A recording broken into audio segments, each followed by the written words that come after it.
It's me, your host with the most. That's right, Sheriff of Louisiana, J.W. Pepper. That's right.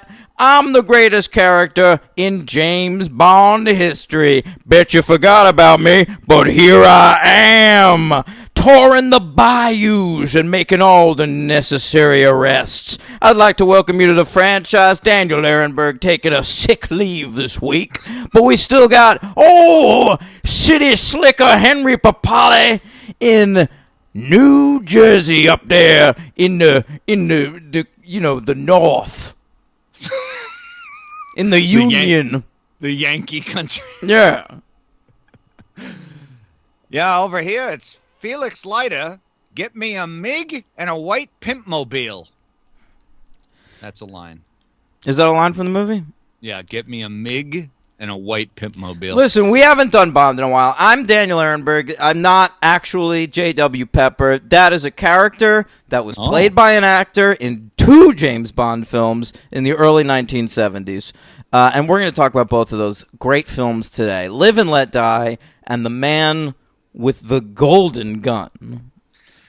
And I have to say, we've actually covered J.W. Pepper before. Clifton James appeared in one of our very first shows. He was in a Superman 2, playing the exact same role as a sheriff in the Hillbilly. Yeah, he played a hillbilly sheriff on a number of occasions, this actor. Yeah. It's such an odd choice. He's just a Cannonball Run character, basically. Yeah. Or Smokey and the Bandits. Clifton James, ladies and gentlemen. We get a lot of fun racial slurs. Anyway, this is my new favorite character in Bond history. Listen, before we get into these movies, we're about to talk about the Roger Moore James Bond films for the next month of our lives, okay? We are. I want to say,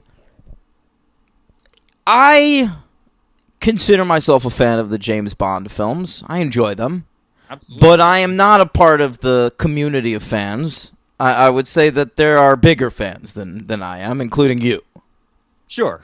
All right. Yeah, now, my question to you, as a minor Bond head who had forgotten about the existence of J.W. Pepper entirely. No, I didn't. But... Henry, why isn't this all James Bond fans talk about?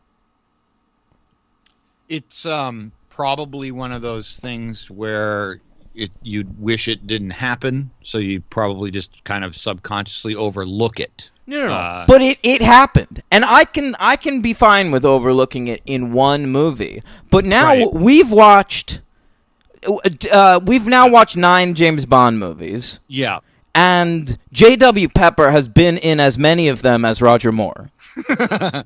I can tell you right off the bat, I did not remember him in Live and Let Die, oddly. I think because I've seen The Man with the Golden Gun a bunch, and I was waiting for it there. When he appeared in Live and Let Die, I was disappointed. I didn't remember that, and I could only... But I still stopped short of thinking, surely he's not gonna be making any racial type slurs. I mean, that would be something else. That's all he's doing. Every line is a racial slur. Yeah, well, in Man with the Golden Gun, I kind of remembered it, but I did not remember him in Live and Let Die, and I didn't remember any of this. I mean, he gets so much screen time in both movies. Does. He is a star of these movies, and they brought him back for the second one. So for me, listen, I know it was 1973 or whatever. And I'm sorry, this isn't all we'll talk about on the show, but it's all I want to talk about on the show. Yeah. And I know I'm looking at this through a contemporary lens, okay? But I like to think that even if it was 1973 and I was a teenager and went to go see Live and Let Die in theaters, I would think this was insane. Yeah. I mean, and even if it's not insane on like a horrible racial level, it's still insane just the idea of putting this in a James Bond movie. Yeah, totally agreed. I think that we have pretty much one guy to blame for that. And I think that's Guy Hamilton, the director. He started this kind of goofy direction really with Diamonds Are Forever, but still kind of got away with it, I think, because of Connery and some of the scenery in Vegas and all that kitschy stuff. But once he brought Roger Moore in and decided to put this fool in the movie, he's the one who wanted him back for the second one. Now, let's remember, Guy Hamilton is the guy No. who did Goldfinger. But Wait, I have one more point that is key. The key answer as to why I think it isn't insane to this particular viewer, not me. Why it wouldn't be insane to a certain audience. Guy Hamilton is a Brit.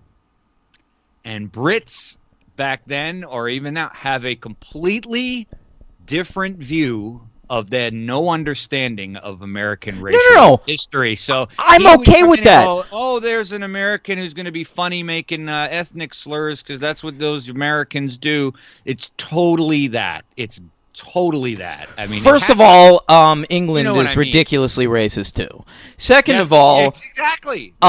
Second of all, it's fine to have an American caricature because they're probably right. On the whole, percentage-wise, most Americans are probably like that guy. Absolutely. Still, today. In the Bible Belt especially. Yeah. J.W. Pepper voted for Donald Trump. Of course he did. He makes a Nixon reference in the movie. All right. What I'm saying is there had to be enough of a following for this character for them to bring him back in a second movie. It can't just be Guy Hamilton. This has to go through the Broccolis. This has to go through the writers. This has to go through the audience. Yeah. Listen, the fact of the matter is the audience speaks. When Jar Jar Binks was in The Phantom Menace and the entire audience fucking hated him, in Attack of the Clones, he wasn't in it as much. Right. If there was an international outcry after J.W. Pepper in Live and Let Die, then he would not be in The Man with the Golden Gun. The fact of the matter is, people were probably talking about how they thought this guy was a breakout star. I mean, I don't know. That's a really... I mean, it's so fucking insane what Bond fans get mad about. Like, Bond fans, I hear them talk about Christmas Jones, Denise Richards, constantly. Right. This is, like, infinitely fucking worse. Yeah, no, it's horrendous. And, you know, I just, first of all, you said a lot there. So he's a just for the people out there, J.W. Pepper, he's a fat, racist Louisiana sheriff, and he is in 2 James Bond movies. Okay, most likely a Klansman. Most likely, yeah, Grand Wizard. Are you fucking kidding me? He runs the police branch. Yeah. Everything you said is true, and totally true about the Bond fans too. I just don't know. The Broccolis are such a closed off, or were such a closed off sort of microcosmic little family that it's really would surprise me if they paid any attention to anything other than how much money Live and Let Die made. Okay, but Live and Let Die made a shit ton of money. Exactly. So I don't think they cared about asking the audience, is my point, in 1973 about this character. I think Guy Hamilton thought he was funny. Okay, my point is the audience didn't reject it. Agreed. Totally agreed. Completely. And you actually brought in something that probably ties in as well, which is that Britain is a very racist country too, and maybe they just thought it was funny too, because they got to make fun of Americans and they get to make fun of blacks and Asians. It's awful. It's really, really awful. And I think the reason I just never really think of it is because these are 2 of my, I don't want to spoil anything, but not 2 of my favorite Bond movies. It doesn't matter. They're important. This is a shift for the entire franchise. Live and Let Die is a huge fucking movie with a Paul McCartney theme song, and this guy, J.W. Pepper, the whole podcast is going to be about J.W. Pepper. I'm so sorry. Listen, the things, like, I hate James Bond fans.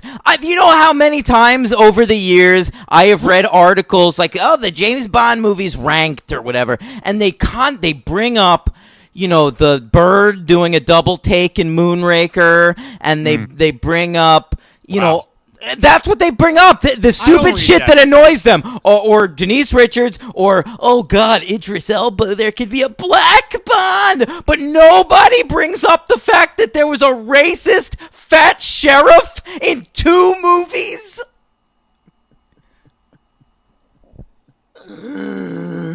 Foghorn T. Leghorn makes an appearance in Bond. Yeah. No, This broke me. This broke me. Apparently, it was the only communication Dan and I had during our viewings. He just sent one bubble. My phone just goes, and it's like Dan, and it just says J.W. Pepper. That's it. That's all it said. And I think I wrote back like horrendous. All right. Yeah. Let's get into it's it. Awful, man. I don't know what we'll talk about it more when he comes up. But no, you're absolutely right. You're absolutely right. I mean, it's unreal. It's unreal. Live and Let Die comes to us, only like 2 years after the Diamonds Are Forever. Yes, that's correct. We're picking up pretty fast on the heels. That movie was a hit. They're bringing back Guy Hamilton to direct. He, of course, as you mentioned, directed Goldfinger, and after that, a bunch of other shit. Right? Well, yeah, he did 4 Bond movies, so yeah, obviously Goldfinger's his Bond masterpiece, and then he did Diamonds Are Forever, and so then they brought him back for this with the new And Man with the Golden Gun, right? He did both of these. And that was it. And then that was it for him. But yeah, he came back and sorry, I was a little distracted there. Was it by my butt? Sorry, I leaned over to get something. Ass overhead there. Sure. A little J.W. Pepper action going on. Oh! Little slide whistle. We didn't get to that yet. Yeah, well, first slide whistle in a while we've had on this show. Oh, Lord have mercy. Yeah. I read a whole thing about that. Yeah, I read about it too. Wasn't that great? Yeah. All right, so anyway, so Guy Hamilton comes back. It's a big deal because the big deal is that Connery's finally he's had it. You know, they got him to come back for one more, and Roger Moore, as we probably talked about 2 years ago, listened for more. But if we didn't, he had always been in the running a little bit for the Bond movie, but he was doing The Saint, a show which you've probably seen, but I've never seen. I gotta tell you, I'm a closet fan of The Saint. Yeah, why closet? I don't know. I guess it's just because no one really talks about The Saint. And, I haven't really seen, everything, so I wouldn't call myself, a huge fan, but... Yeah. I've watched a bunch of the TV show, and I've seen the Val Kilmer movie more than once, and I've read a couple of books, and I read the novelization of the Val Kilmer movie. Jesus Christ. Yeah, I like The Saint. I'll guess you do. Okay. Wow. Yeah, so I'm familiar with Roger Moore, from Bond, but I've also seen his Saint shit, and it's really similar. It's so funny to me when, you see quotes from them on, Wikipedia or whatever, talking about how, they were, giving him pointers to differentiate his performance from his performance of the Saint. It's just his performance for the Saint. It's Simon fucking Templar all over again. Oh, all right. See, I've never seen it. I've always just read how they kept telling him not to be like Sean Connery. But, that was always funny to me because they're so fucking different. Yeah, he's not like Sean Connery, but he's himself. Roger Moore is fine. He's okay as an actor, but he can't really. There's no variance to his performances. No, but he knows it too. I remember reading. Eventually, he knew it. Well, I think I read I read about 12 years ago. He had his autobiography. My Word Is My Bond, and a rare thing.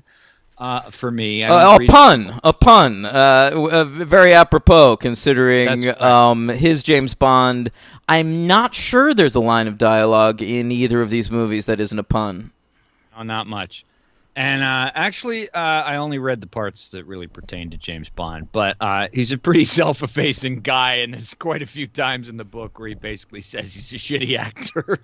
I think eventually he knew that. I think he's a guy who became a joke and then understood that he was a joke. Yeah. But yeah. So To some people, it's their favorite Bond. So I don't want to talk too much shit. I actually like him as James Bond, but it's just a different kind of thing. It is. I mean, I'll say it again, but he was my Bond when I grew up, because like I didn't grow up with Connery. Those were over, and the ones that I saw on TV all the time, they always showed Roger Moore ones, and he was still actively Bond when I was real little. And so before Dalton, Roger Moore was kind of just the one I knew. So I always loved Roger Moore. I mean, when I got older, it was kind of became no contest. And, I also noticed the quality of the movies were not quite as good. But he's just totally different. But, I mean, he definitely was the one who also, as I'm sure you would say, probably he tipped the jar into making Bond back into becoming, like, less of a joke. And then people thought it was too serious with Timothy Dalton, meaning who wanted to give it like a steely thing, and then they go back to kind of a jokey thing with Pierce Brosnan, and then that got so ridiculous. It kind of pendulums back and forth. It pivots. These movies, the Roger Moore movies, they're comedies.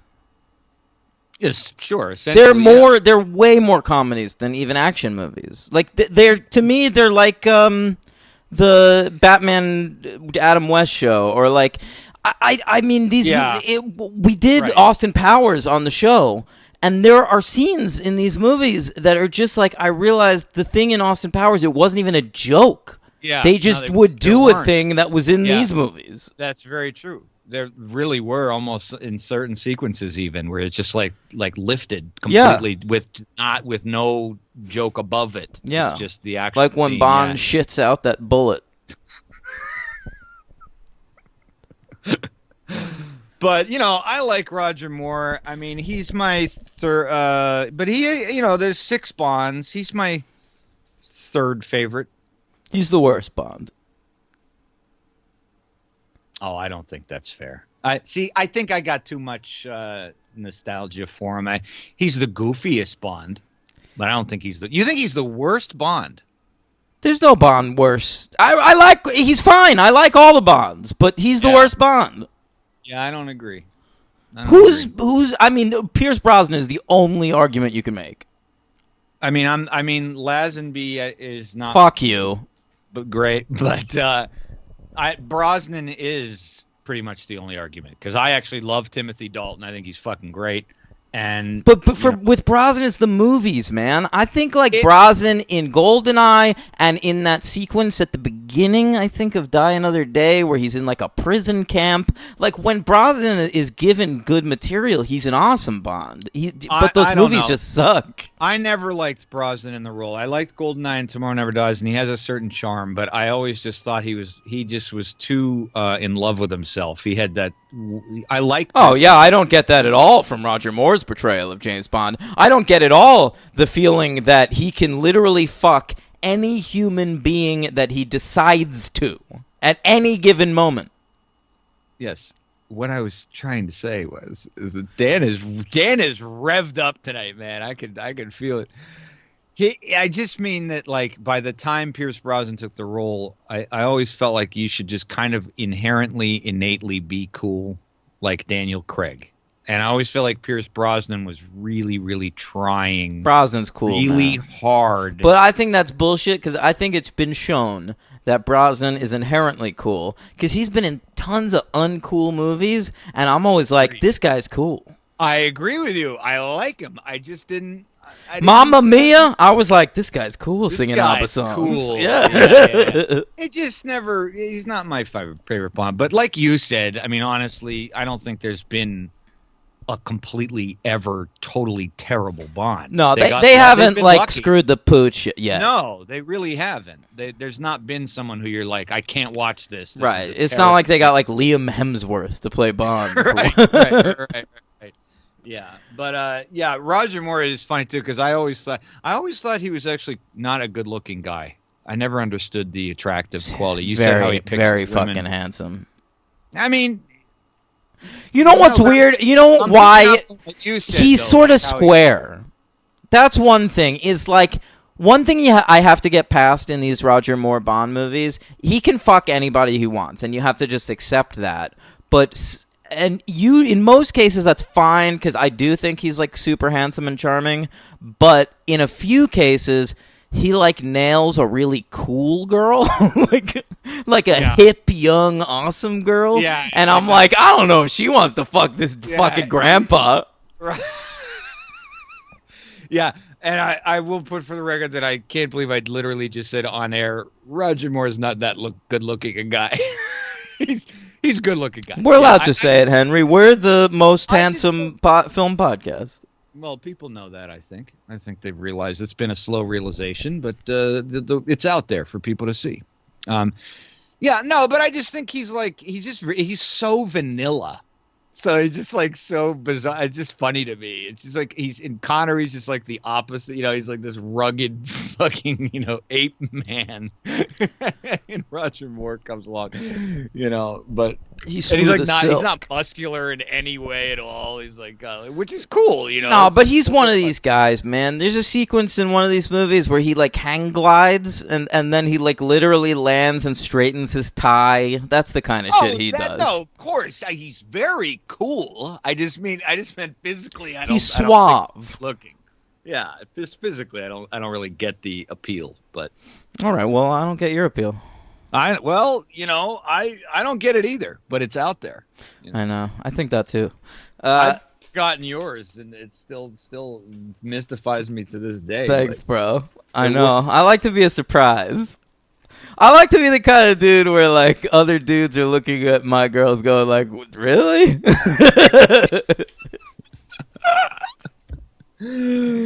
Oh man! Well, have we got a show for you tonight? Welcome to the franchise. Live and Let Die. Live and Let Die. Directed by Guy 214. Hamilton. 214? 214. Great. Written by Tom Mankiewicz, who did Diamonds Are Forever as well. He also wrote Dragnet, the movie. And yeah, great film. Yeah. Released June 27th, 1973, right in the heart of summer. A budget of $7 million, amazing to think about, and a box office of $161.8 million. What a hit. It came in at number 8 in the United States box office, right there between masterpieces Paper Moon and Last Tango in Paris. And I've actually never seen Last Tango in Paris, but people say that. I love that movie. That's an amazing film. It'll happen eventually. And, of course, number 1 for the year in the UK, where they love James Bond. Oh, yeah, absolutely. This also held a record. It was the most viewed film on TV in England on January 20th, 1980. This aired on TV and had 23.5 million viewers. I read that. Wow. Yeah. 7 years after it came out. Isn't it funny how like movies coming on to TV were such an event? I know. I mean, I even remember that in the 80s too, like when its television debut. The last time I can remember that happening was Titanic. I remember they really promoted the fuck out of Titanic's TV premiere. You know what I actually remember? TNT, right? No. It's network TV premiere. And Oh, okay. I remember that the studio pawned off like 2 lesser titles. Like they were like, whoever pays us the most money for Titanic gets it, but you have to also be willing to air these other 2 movies. Isn't that awesome? And I remember that one of them was David Mamet's The Winslow Boy. Ooh. It was like, listen, if you want to air Titanic, you're stuck airing The Winslow Boy. Sorry, bro. Oh boy. Yeah. Wow. I skipped the Winslow Boy. That's with your girl Rebecca Pigeon. Yeah, great as always. She'd have been a Bond girl. Yeah, probably. It's an okay movie. She's not. She wouldn't be a Bond girl. Great. She's great. She's In every way. not a very good actor. Okay. and just okay looking. No, Henry, okay. Oh yeah, she's okay looking. Jesus. Sean Connery, of course, turned the movie down. Let's talk about the casting process a little bit. United Artists, who was distributing these at the time, keep in mind, we got a lion at the beginning of the movie, an MGM lion, but back then they didn't. MGM did not have the rights in the 70s. They're just distributing these bad boys now. Oh, okay, right. Jesus Christ. So UA wanted an American to play James Bond because they thought American means money. So their choices were Adam West, great, or Burt Reynolds, great. Would have loved to see either one. There's such a disconnect back then between the cultures, and it's hard to understand. Where cinema was just in a very, it was not as multi-international back then. Like if you think about it, right? Because like now everyone communicates, there'd be like, but back then it was like you're literally thinking like Burt Reynolds or Adam West would be a good fit, and you probably have the Brits over there going, they don't "Are you care. fucking nuts?" No. They don't care about good fit back then, Henry. It's a business. It's show business. That's all that matters. So at the time, I guess Adam West and Burt Reynolds. I mean, Adam West might have been hot off of something. Burt Reynolds might have been like on the verge of something. Yeah. And they figured they were big stars. It took them literally until like 10 years ago, Henry, for them to realize like it doesn't matter who you cast. Like they're not the draw. The character is the draw. People want to see James Bond. So let's put together a really good version of James Bond.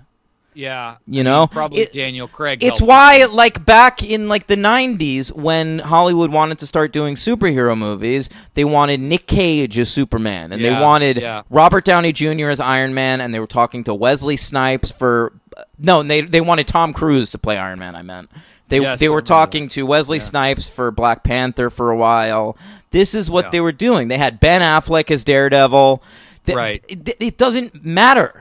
Well, they saw like the most successful versions of these characters were like Hugh Jackman, an unknown. Yeah, no, you're absolutely right. No, I what I was thinking about was the different, like the 70s in American film and the 70s in British film. So like you had this disconnect, I think, where you had like the Brits doing like Lindsay Anderson films and stuff like that, and over here we had Henry. Like, the American cinema in the 70s is literally the greatest era for movies in the history of the world. Yeah, right. So what I mean is I don't think they were like but they're clearly not, there's not a connection where like there's any kind of communication going like this would probably be a bad idea artistically. They're just thinking, like you said, Burt Reynolds is a star and he might be a good Bond. They literally would just interchange anybody, I guess. FYI, Burt Reynolds would have been a good Bond. Don't get the fuck out of here. I would have loved it. Burt Reynolds as Bond would have been no worse than fucking Roger Moore. Okay, now I'm going to be that Bond nerd. What the fuck are you He's talking got to about? be British. He's a British agent. All right. What are you talking about? England, the Broccolis wanted this fellow Michael Billington, who's like a nobody. He was like a British stage actor at the time. Get the fuck out of here, guys. Roger Moore was a compromise between the American and Brit sides, and the film was rewritten for him, which I assume means they added puns. Yeah. Let's talk about the Oscars, Henry. It was nominated for one. Thanks for all that prep. I appreciate the warning on all of that. Mm-hmm. That was excellent stuff going on there. You know, you ever hear how Henry never catches me by surprise because I'm prepared? Oh yeah. What's your number 56, Dan? I fucked up. I fucked up. It's pretty good. Oh, we get a Disney ad first. Oh, Hamilton. Wow, I'm sorry that happened. Schoolhouse Rock bullshit. I hate that that's on our show. Henry. All right. It was nominated for Best Song. Oh. Lost. Pause the music. Memories at the corners of my mind. Misty watercolored memories of the way we were. Shattered pictures and the smiles we left behind. That's all I remember. Oh, I was just beginning to start to conduct you. I know. I was going to cue you the end. I didn't remember. That's okay. That was pretty impressive. I'm sorry that Live and Let Die, as much as I hate Paul McCartney, I'm sorry that didn't win. That's kind of insane. I want to ask you about that. What do you want to ask me? You hate the Beatles. Longtime listeners know that. I'm not a fan. Mm-hmm. You hate them. A strong no. word. You hate them. I hate Metallica. You hate the Beatles. Not a fan. So how does it feel? How does it feel as a James Bond fan that one of the very best James Bond theme songs is written by a Beatle? Totally fine. And his wife. Totally fine. By the way, I'm sure Linda McCartney had a lot to do with the writing of this song. She came up with all the lyrics and the melody and the instrumentation. I am certain of those facts. It's fine, you know. I mean, I do think George Harrison and John Lennon are the better Beatles if I had to pick their solo work. But, you know, McCartney, whatever. I do like. Having said that, Guns N' Roses' version of this song is infinitely cooler. Of course, you must be so thankful for that Guns N' Roses version because now you can say that when people bring this song up. But you know it's true too, right? It's fucking awesome. It's way better. Yeah, it is. Thanks. Yeah. You know what sucks about this theme song? What? The interlude. You were young and young. That part? That sucks. The verses are awesome. Live and let die. That's awesome, even though you've got like McCartney hamming it up on vocals. Right. And there's a lot of parts of the song. You're right. Dun-dun-dun, dun-dun-dun, dun-dun. That part's awesome. And incorporated well in the score, I would say. Yeah, I don't know if I agree with that's an interesting point. I mean, I know what you mean, but I feel like it works. Also, I guess in the intro credits here, we get a truncated version of the song, right? It's not really the way it's supposed to flow. I don't remember. They cut things and edit all the time, but yeah, no, it's a great song. I don't remember what it was ranked on my list of our Bond song on the Patreon, but that's right. If you're a patron, you can hear our ranking of all the James Bond songs. Yeah, it was high on mine. Was it high on yours? Yeah, of course. Yeah, it was probably in my top. It's fucking Live and Let Die, man. Yeah, it's a great song. I mean, it's a great song. Yeah. I think that song convinces people that this is like a better movie than it is. Well, look, I mean, let's just put. We've said enough to this point where I can just say I'll put the cards on the table. This movie has always been one of my absolute least favorite Bond movies. Always. And I mean, if it wasn't for a movie like Die Another Day, I mean, this would probably be my least favorite. I like Moonraker a lot better than stuff like this because I always thought Live and Let Die was not very good, but I was always in the minority. Everybody talks about this fucking movie, and so I was going into this very open-minded though, because it'd been many years since I'd watched it, and there were some interesting things that I didn't remember. But yeah, I didn't go into this. I went into this kind of thinking like, well, I don't know what's going to happen here because my entire life I've not really liked this film. But I mean, you had seen it. I mean, what was your going into it with? It's been a long time. Yeah, I mean, I saw these as a fucking kid, basically. Yeah. And you know, I liked them, but like, I watched them out of order, and I watched them kind of randomly, and I sort of watched them on the basis of being a fan of the GoldenEye video game. Whatever. Yeah, that's what got me into them. But Live and Let Die, I always liked. I mean, the one or two times I saw it, and I was intrigued to go back and watch it. And then when I watched it, I was intrigued to go and talk about it because a lot of, we're on Letterboxd, and a lot of the listeners of the show are on Letterboxd, and some of them watch the movies along with us. Oh, yes, they do. And the reviews of Live and Let Die were all over the fucking map. Yeah, with my favorite one being Space Cadet Juan, who I don't know if I read his. He gave it 1 star, and he just destroyed it. And all of his points are salient. But I have to say, I rewatched this for the podcast, of course, and I love it. I think this is a great James Bond movie. Well, I noticed that despite J.W. Pepper. Okay, that's very interesting. I noticed that it was one of the ones that I, for some reason, I don't know why, I had rated this on Letterboxd, which I did not do, probably because I never thought we'd ever get back to doing James Bond for a while. So I rated it, and so I was like, I won't change that. I'll keep it the way it was. I still think this is one of the worst Bond movies ever. Well, let's get into it. I think it's pretty terrible. Yeah. All right. So the pre-credit sequence, we start in New York at the United Nations, where we see someone get assassinated. Then we go to New Orleans for a funeral procession, and there's a man on the corner. He says, "Whose funeral is it?" And a guy goes, "Yours," and stabs him. Right. That's pretty great. Right. It's very badly edited. Yeah. It's great.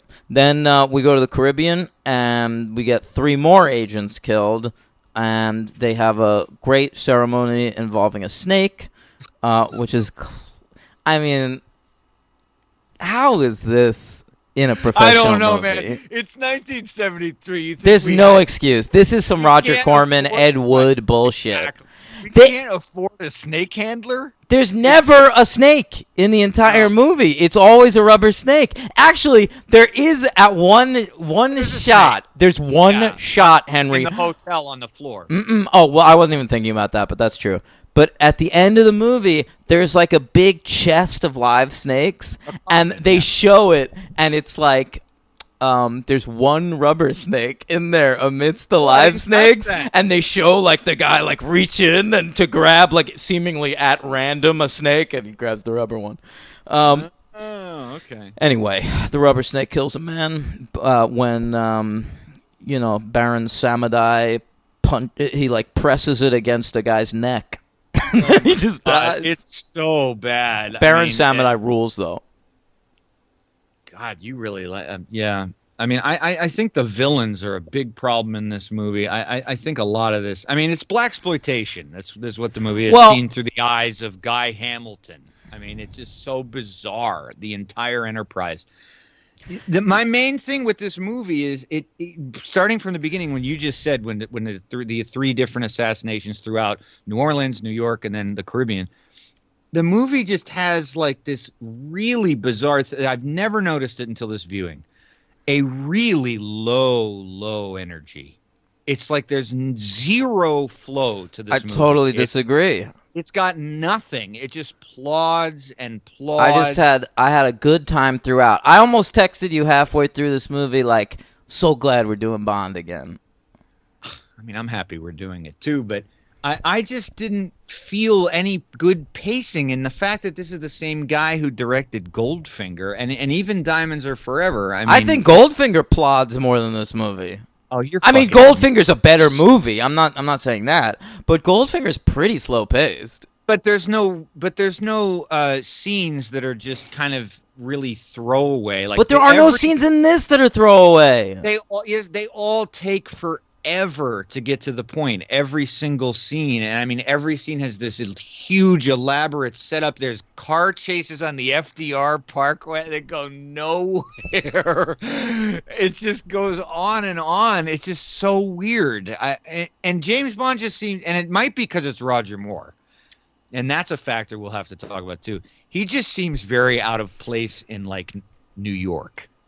He does, Roger Moore, not James Bond, but he's just, I don't know, he's like so, it's such a bizarre. Henry, I'm going to give you 5 minutes to get out all of your insane opinions that have no bearing on anything and that I can't even bring myself to understand. And then after 5 minutes, I'll go in and start doing the plot. Oh, okay. All right. Yes, the plot is more important than our takes, which people actually want to hear. So We're not just gonna say you hate it and I like it for a half hour and talk about nothing in particular. I'm bringing you specific points. What, that Roger Moore seems weird in New York? Whatever.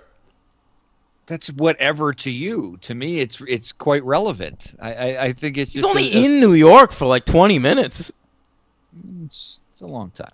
It's a long time. Anyway, please do your synopsis. I don't want to interrupt your synopsis of the plot.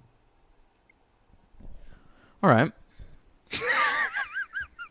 We catch up with James Bond in England. All right? He's not even in New York. He's in England in his home. How about talking about that? We've never seen him in his fucking apartment before. That's insane. That was kind of cool. Yeah, that was insane. Yeah. All right. Boy, this movie was a real revelation for you. My God. I had no idea. He's got a lady in bed with him already. Yes. All right. That's exciting. Shag count was already at 1. Let's hear the theme. Already? I mean, I want to hear it for every shag.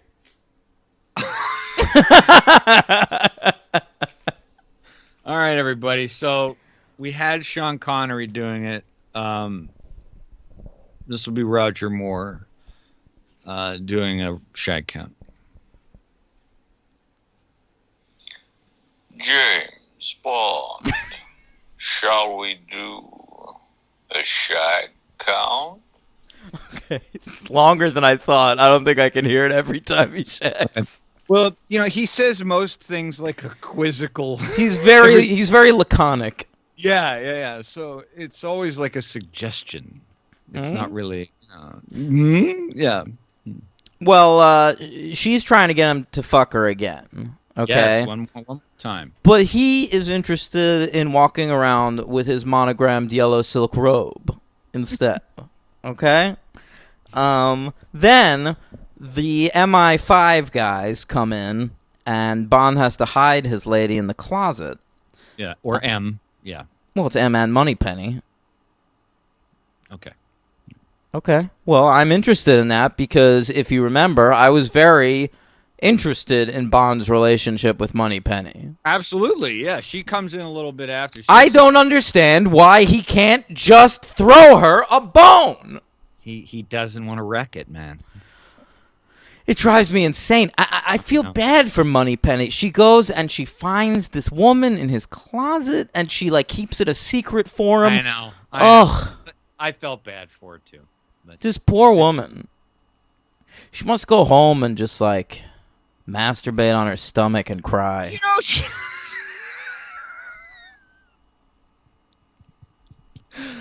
I love that it had to be that you picture Moneypenny on her stomach. Yeah. With her face in the pillow. Sobbing. Hey, for all we know, she's a happily married woman who just enjoys this flirtation with her coworker. Even if she is married, man.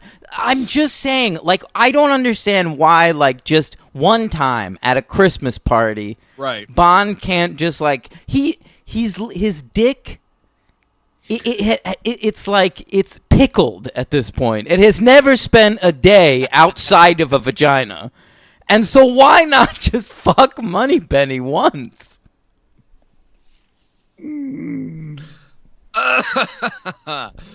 Oh, well, the series isn't over yet, so it could still happen. All right, so they send him to New York, but in the meantime, he wants to fuck this lady again. So he uses this magnetic watch that he has to unzip her out of her dress again, and he goes, "Sheer magnetism, darling."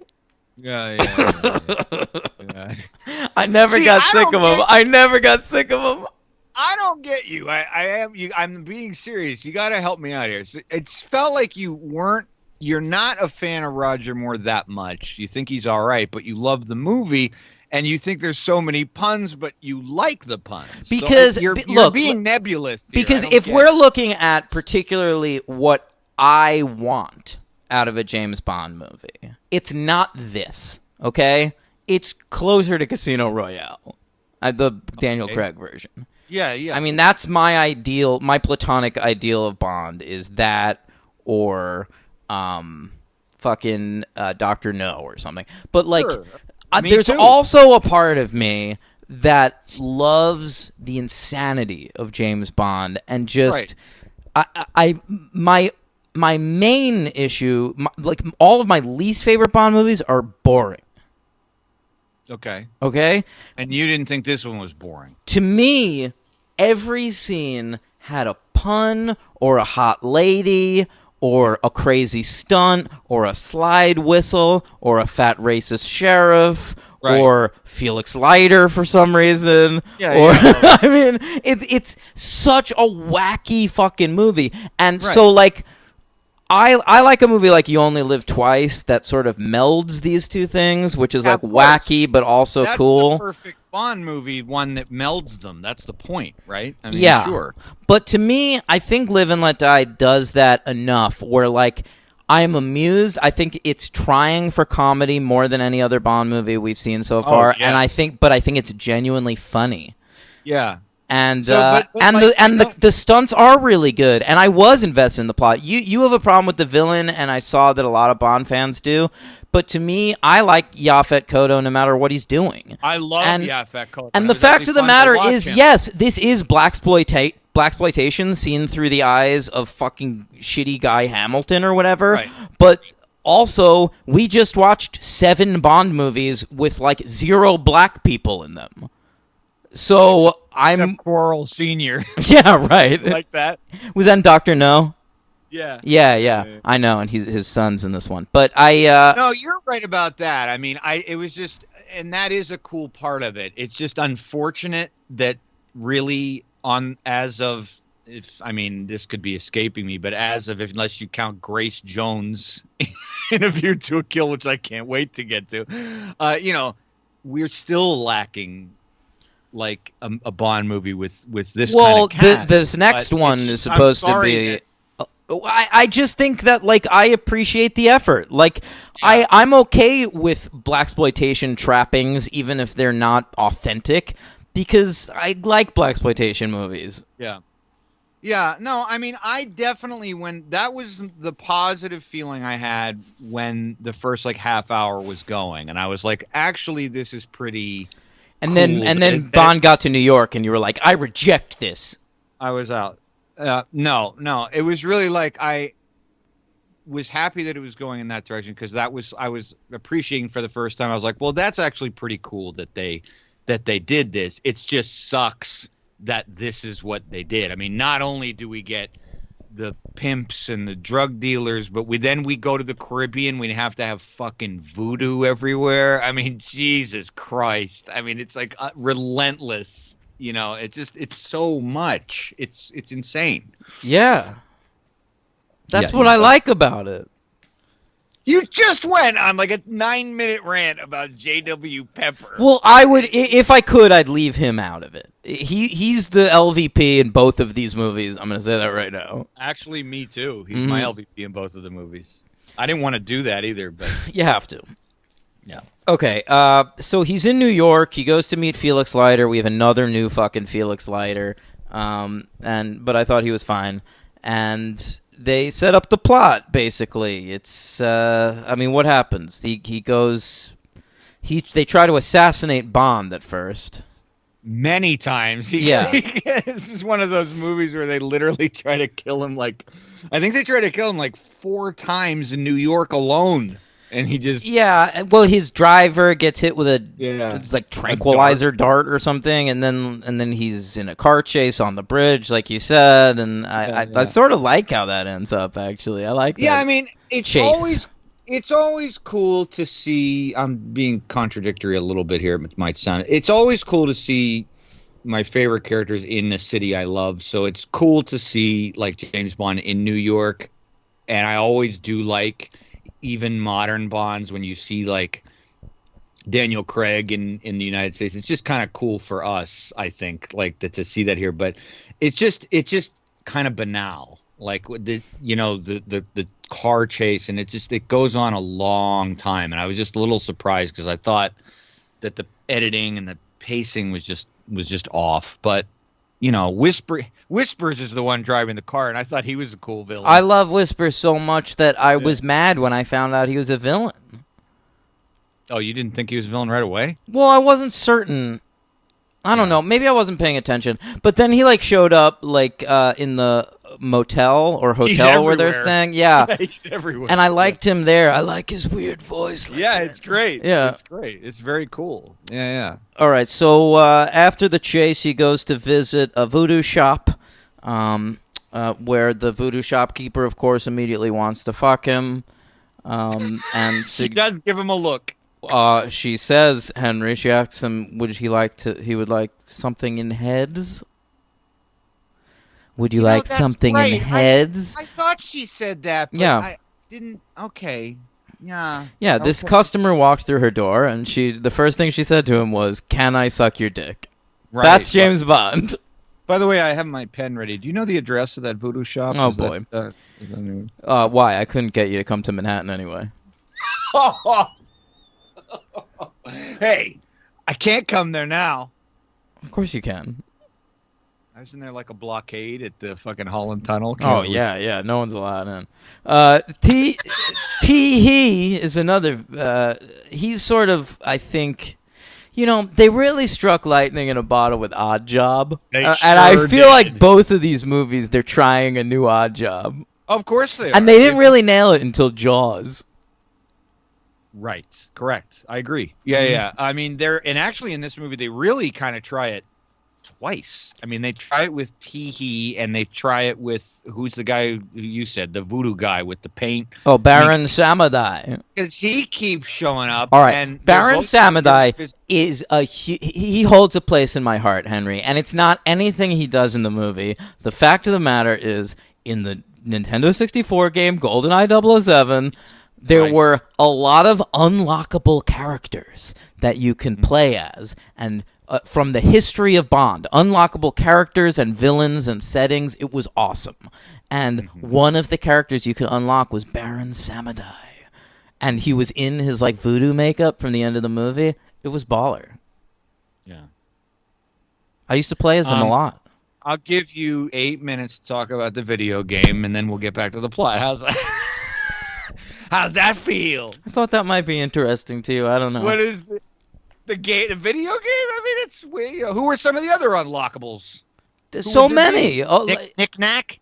I don't remember Knick-Knack, but Odd Job was one. Jaws was one. All of them. All the famous ones. All the greats. All the greats. All the greats. Yeah. So you know more about that dude than me. I mean, I never even really remembered him in this. I really didn't. I just remembered Teehee. Well, Teehee has a claw. That's his big thing, yes. Which is clearly he's got his arm in his sleeve and he's holding a claw. It looks bad. Really good effect. As is the excellent effect of Yaphet Kotto wearing makeup that Dude, I honestly hadn't never seen fooled me for a second. Me neither. And I hadn't seen the movie, like I said, in a long time. I was totally ripe for a fool in there, but it's Yaphet Kotto. So we meet Yaphet Kotto in pimp disguise as Mr. Big. Yeah. And he's using a lot of great slang, which is confusing and upsetting Bond. Old British men don't like to hear the ebonics. What is his reactions to it? That's an interesting point, though. In serious, he doesn't really even have much reaction. My favorite was when Mr. Big tells somebody to waste Bond. He goes, "Waste him," and Bond goes, "Waste him? Is that a good thing?" I've never quite heard that term before. Roger Moore is the whitest. All right. Next, Henry, let's go to Jamaica. Baron Samedi is going to perform and be awesome. And Bond is going to meet a new lovely lady by the name of Rosie. So she shows up. She's like this sexy fucking... just sex on legs black girl with an afro, and Rosie Carver. I was like, fuck yeah, now this is a Bond girl, I'm in. And to the point where I'm like, why did they make such a big deal about Jinx in Die Another Day? because like this is a Bond girl who fucking rules. But Yeah, then, because but it was Halle Berry. okay, no. But it's not just that, because that's how I was thinking when she first showed up. Okay, and then almost because like Bond instantly is like, "Oh, lovely to meet you. Would you like to fuck my cock?" Instantly. Yeah, he's like Roger touching Moore up even- on her and shit. Roger Moore's Bond like doesn't even. There's nothing. He's just It's a walking fucking boner. Yeah, that's how he's. That's always. I remember. I think it was Ebert who always said about Roger Moore's Bond. He loved him, but it was he always just preferred the sex to the action. You know, whereas it was always a little more well balanced with Connery, you know, and some of the other ones. But he's literally just like he doesn't have an opening line. The Roger Moore character, the Roger Moore version of James Bond is he has sex with such frequency that it's like any time in either of these movies a woman showed up on screen that was remotely attractive, you can assume he's gonna fuck her, and in every single case, you'd be right. Yeah, no, it's true. It's true. Rosie Carver, she's awesome. She's awesome at first. Okay, so she's all right. she's awesome until she turns down Bond's advances and says, "I'm gonna go sleep in my room." I'm like, I like the cut of this girl's jib, and then she sees a fucking pimp hat in Bond's hotel room and freaks her fucking shit, loses her mind, scared that it's a warning, and then instantly decides, well, I'll stay in your room. We'll fuck. Okay, key question. This has come up on our last Bond coverage, and it's one of my favorite topics. When was, for you, the first moment of copulation between Bond and this particular Bond? Well, I It's wasn't. Not that night for It's me. not that night. I agree. Okay. It's the next day when he discovers that she's a traitor. By the water. Yeah. And they're having a little. Okay, agreed. And I don't even think his intention is to fuck her there. I think he realizes that he has to kill her, and he's like, well, I gotta fuck her before I kill her. Obviously. I mean, why I'm not wouldn't- going to do it afterwards, but I'm definitely going to do it. But I want to do it while she's still alive. I'm not into narcolepsy yet. I mean, he will if, like, that's Narcolepsy. narcolepsy, right? Necrophilia. Necrophilia, of course. So wait a minute. So we agree that that's when it takes place. Yeah, Shall we do a shag count? 2. Just making sure. Okay. Second. I'm for So Rosie is now dead. He kills her. two. She gets killed by like a tree. We get introduced to an awesome black Bond girl.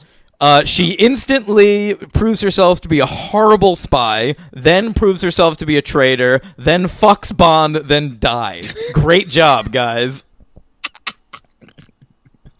We don't get a lot of competent women in these two particular movies. Dude, We- the women spies in these Yeah, movies they're are real bad. so bad. they're really bad spies. We've had a few, I feel like, that have not been. I bad. Like, agree. I feel like we Yeah. hit a couple good ones before we this. did. We hit some tougher cookies. That I feel like didn't maybe just- even Thunderball had a good one. Yeah, she And you didn't, know I'm loath to say anything positive about that film. right. You were not a fan. It was 2 years ago. I don't really remember your opinion on that one. I But, just remember it was the slowest movie ever because an hour of it took place underwater. Dun, dun, dun, dun, dun, dun, dun, dun, dun, dun. Remember that theme song? It played like 300 times in that movie. Vaguely. All right. It's like in Man with the Golden Gun. We get to hear that theme a lot. We sure do. All right. Well, we'll get there momentarily. Let's first. So he then goes to the facility by hang gliding, which I talked about. He's also smoking a cigar in the air, which is great. And then he breaks into the facility, Henry, and he finds Jane Seymour. We met her earlier in the movie. We didn't mention it, but we did. Jane Seymour plays a character named Solitaire. Amazing Bond girl name. I think anytime you use a parlor game in a Bond girl name, that works. Yeah. Domino, Solitaire, sure. Mahjong would be good. Chinese checkers, I think, was in You Only Live Twice. So then Henry, are you okay? So Jane Seymour. I'm 5-car Hold'em. What? Pleased to meet you. Texas Hold'em. That's. I'm Pai Gao. Henry's lost it. Okay. All right, let's describe Jane Seymour. Her name is Solitaire. She has psychic powers and the ability to see the future in the tarot cards. Only if she remains a virgin. Yeah, well, that's a wrinkle that we did not know at first. And I didn't remember that in the plot at all. Well, we learned that she has her hymen intact, but if a man's cock was to penetrate it, the power would leave her.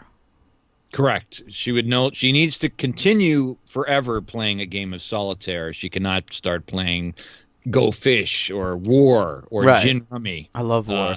They considered Diana Ross for this role, but went with a white woman. That would have been cool.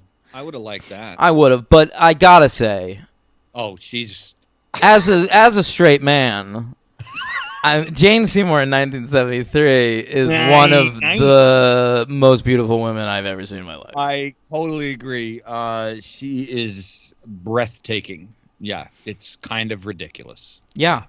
And she is pretty wet for Bond, like right from the start. Like she sees him just in passing at the beginning, and I think right away it's like, ooh, I think we might fuck at some point. Yeah. We learned something weird about her, right? Remember?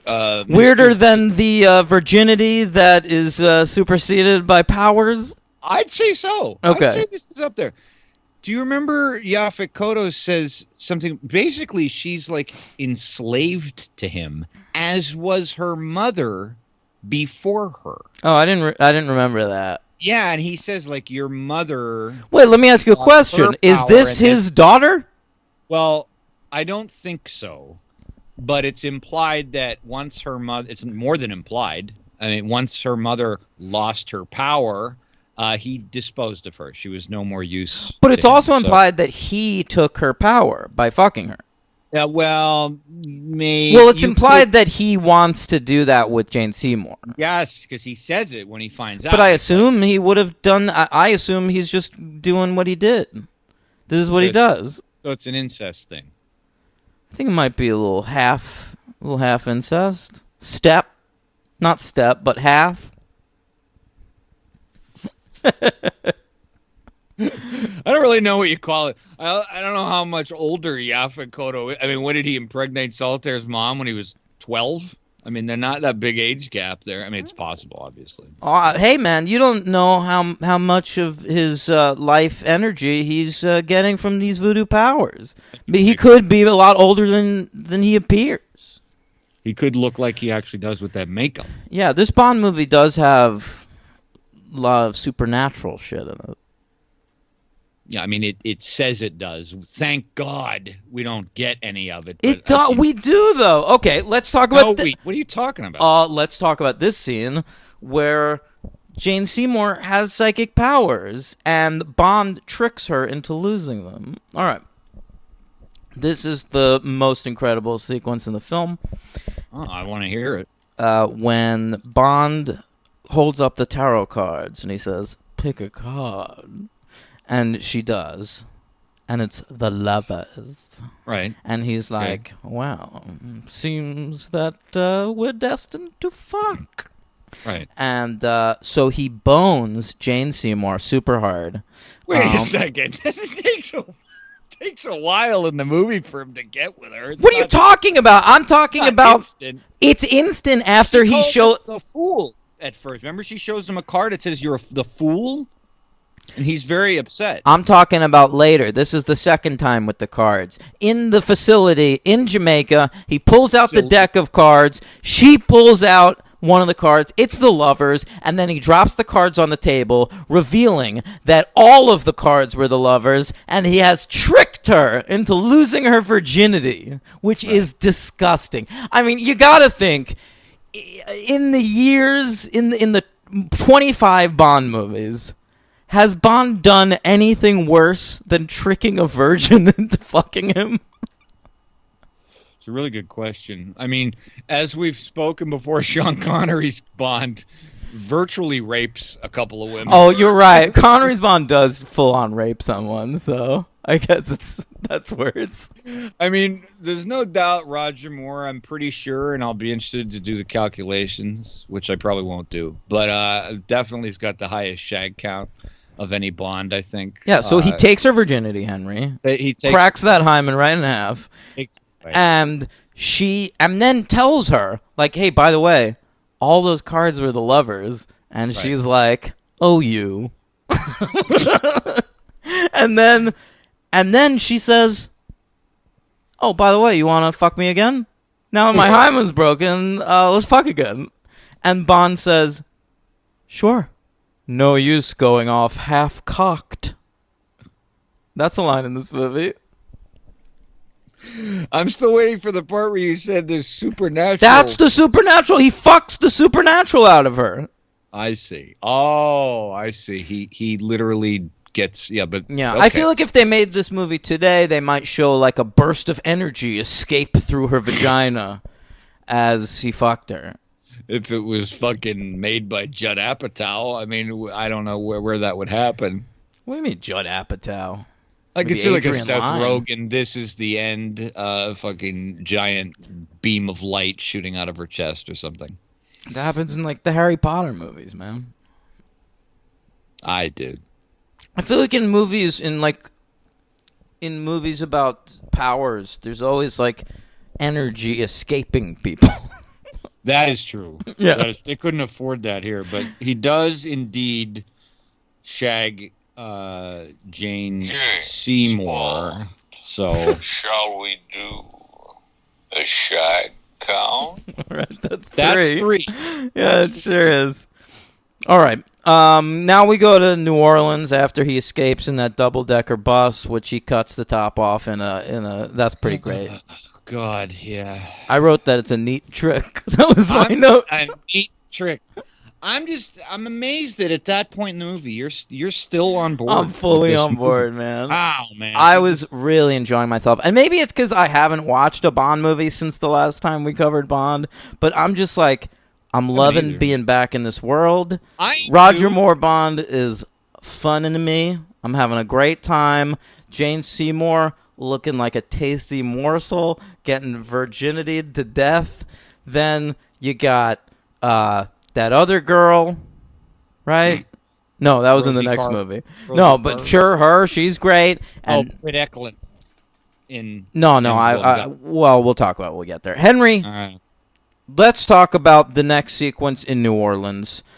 First, there's a plane chase. I didn't like that. When he's riding around on that plane with that lady inside who's there for a lesson. Yeah. That was That was a little really much dumb. for me. Yeah, and you better have an open mind when we get to a movie like fucking Moonraker and Octopussy, because I will not hear of it if you. I start do. saying I those- have an open mind. All right. But you know what? You think this shit is goofy and Listen, amusing? we're about to get to it. I didn't like Man with the Golden Gun. And I'll tell you the difference when we get there. Okay. All right. Right. This is when Bond gets trapped on a small island surrounded by alligators. Yeah, big scene. Big scene. I love that. That was a real stunt. He jumped on the heads of those alligators? They got a guy who owned an alligator farm, and they were talking about the stunt, and he said, "Well, I can do that if you want." Yeah, it's So the animal guy cruelty. Great animal cruelty. Well, Glad to know that was real. It's the alligator king, I guess, of his time. Sure. That was real. The car thing was real. No, sorry, the boat. The boat chase. Oh, when he does the corkscrew God. thing, that fucking rules, and that was real. Yeah, but that boat. All right, we're not at the boat yet. We're not at the boat yet, right? I mean, that's not a. We bad are. We sequence. pretty much are. J.W. Pepper But shows when up. When Teehee separates Bond onto that little island Yeah. with that, And that's Whisper. cool. Yeah, Whisper. He's around too. That was cool, and you know how That you know, was, I mean, that wasn't cool. It's lame. sure it was. But it's No, like it's not. it's like It's not lame. It's you don't even the visuals cool. He's talking to him, and then all of a sudden he's drifting away because he's on the pier. yeah. You know what I'm talking about? I know, but to me, like it was just I was never worried about Bond in this sequence. Well, no, of course you're not worried. I'm just saying it was a nice little visual effect. Okay, All right, we've established none of my opinions on this movie are valid, so continue. they're valid. I just don't like any of them. I see. Yeah. Go ahead. Okay. Well, let's get to the end of the movie. There's another rubber snake ritual. We skipped over Pepper. Yeah, but Pepper's more his dialogue, his racist dialogue, is a lot more in the next one. Yeah, but he, I got to say, Anything you want to touch on here? Well, yeah. I mean, when he was coming up there, and as soon as I think his first sequence, he's pulling over one of the black henchmen. He certainly is. Yes. Yeah, right. Okay, which that was uncomfortable for obvious reasons contemporaneously. Yeah. Contemporaneously. And this is the truth. In my head, I'm going, I didn't remember this stuff. And I was just like, please don't have him call him boy. They wouldn't do that. And he does it. Many, constant. He has so much screen time, Henry. Like every time you think you're rid of him, because he goes on the chase with Bond. Yeah. He's And, I mean, yapping at honestly, Bond from the front seat. And then in the next movie, he has like this little cameo, and you think that's it. And then he shows up again later in that movie. There's worse racial slurs than that even. But the boat chase in that, we're at the boat chase then. It just goes on and on and on. It's way too long. Yeah, I agree with that. Whereas I was sort of into the car chase early on in New York, this lost me. Well, because you always like to say there's no stakes. And it's like, at least on the FDR, like, that's dangerous. But like here, we're just literally in an endless open bayou with two boats, and it goes on forever. A lot of times when I'm watching a chase in a movie, I'm thinking that I'm watching very expensive filler. They spent a lot of money on this chase. Yeah. It was difficult to choreograph. We're going to do a lot of stunts. But ultimately, this chase is going to go on for 10 minutes, and plot-wise, we're still going to be in the same place we were when we started the chase. Yeah. And, I think another thing that one of the weaknesses of this movie, too, and I think one of the reasons I felt like it didn't have a good energy, in my opinion, was that Bond in this movie is constantly on the run. He's almost never on the hunt, which is a difference in a lot of the Bond movies. Like, Roger Moore is literally running away from somebody in almost every I like scene. Bond on the run, though. Honor Majesty's Secret Service has some of that shit. But he's also trying to be predatory. He's trying to catch Telly. He's always being predatory. Yeah, not just sexually, but I mean, Moore is literally like just constantly escaping people. He's never on the attack, which I mean is just a bizarre. It's a weird thing to watch. But anyway, all right, go to the fun snake part at the end. Well, they sneak into Kananga. That's Yaphet Kotto's alter ego. His underground lair. Where they are introduced to a Deus Ex Machina weapon that explodes people. And then also they are lowered into a shark tank, Henry. Pretty amazing. Yeah, pretty amazing. I would like to offer $200,000 for 10% of that scene, if you know what I mean.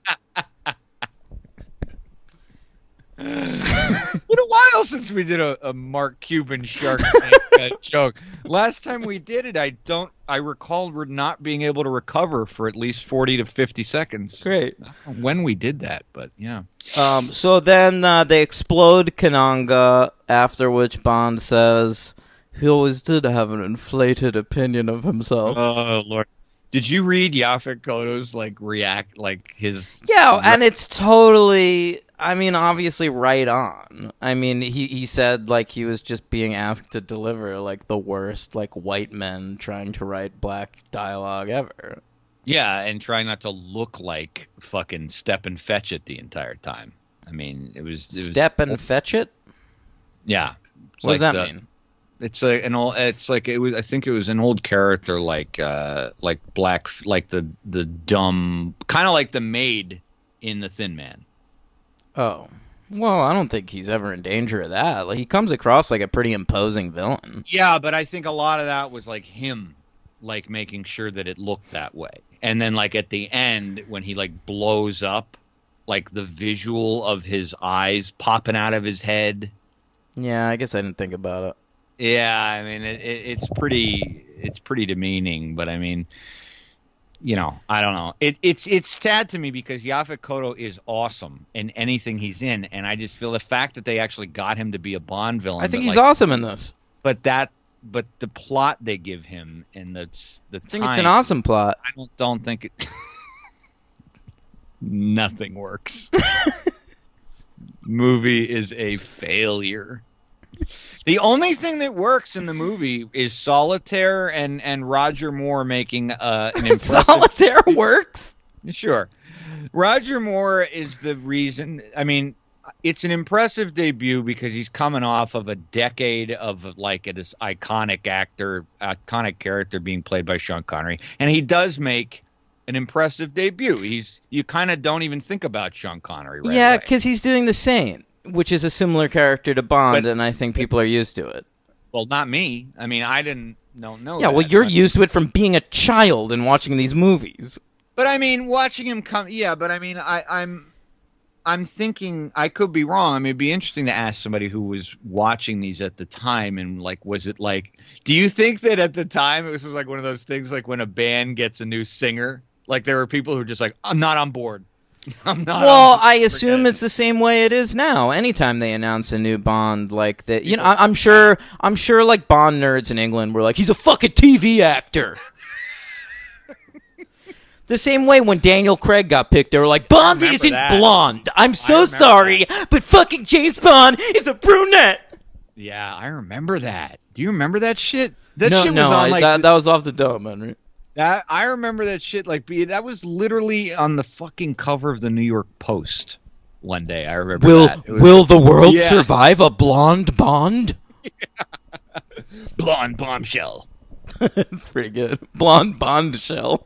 That was probably the fucking headline. Oh, absolutely. Oh, okay. So Bond and Solitaire, they go for a 16-hour train ride. They're like, what are we gonna do for 16 hours? And Bond's like, fuck, of course. But also play gin rummy. We see them play gin rummy. that was an interesting little mom and pop touch. Yeah. When I saw that, I was like, really? That's what Roger Moore. This is how I like to unwind. I'm very hip. Yeah. I So- feel like that wasn't accurate. But Tee shows up for an epilogue assassination attempt, which at this point is a staple of the franchise. And he tries to toss Bond out of the window, and Bond tosses him out of the window, ripping his claw arm off. And then, she's like, what were you doing? And he goes, just being disarming, darling. I'm like, it's barely a pun at this point. You wrote down every pun in this movie. It's incredible. You I- literally wrote down every pun in this And movie. then it pans out as they're about to fuck, and Baron Samedi is waiting on the back of the train. That is awful. I love that shot. So I love it. awful that shot made me cringe. I cringed. I was way into it. What do I you got- give this movie? I got goosebumps from how bad that was. This is a 2-star, man. I give it a 4. It's one of my favorite ones we've covered so Fucking far. nuts. I love this movie.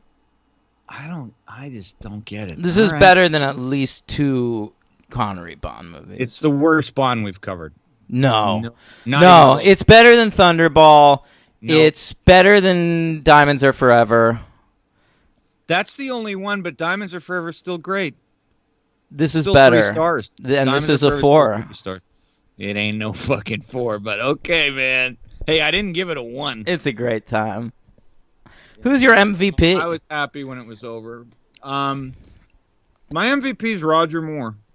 All right, my MVP is Baron Samedi. Jesus Christ. Why don't you marry him like so much? I would, man. I'd be Mr. Samedi. By the way, I liked one of your recent reviews. It made me laugh very hard. What was that? The last thing you reviewed on Letterboxd. Indecent Proposal? Yes. Yeah, I watched that today. Check out Dan's review. It's very elegant. Movie's all right, man. We'll be talking about that movie later this week on the Patreon. Oh, we sure will. Yeah. That's right. Mhm. Yes. Henry took a second, but we will. Now, who's your LVP? Oh, Pepper. We're both going Pepper. I mean, before Pepper entered the movie. Pepper! Before Pepper entered the movie, Holland Pepper. It's me, J.W. Pepper. Yeah, sorry, go ahead. Before Holland Pepper entered the movie, I was actually going to give it to Guy Hamilton for falling so far down from Goldfinger. But then Holland Pepper entered.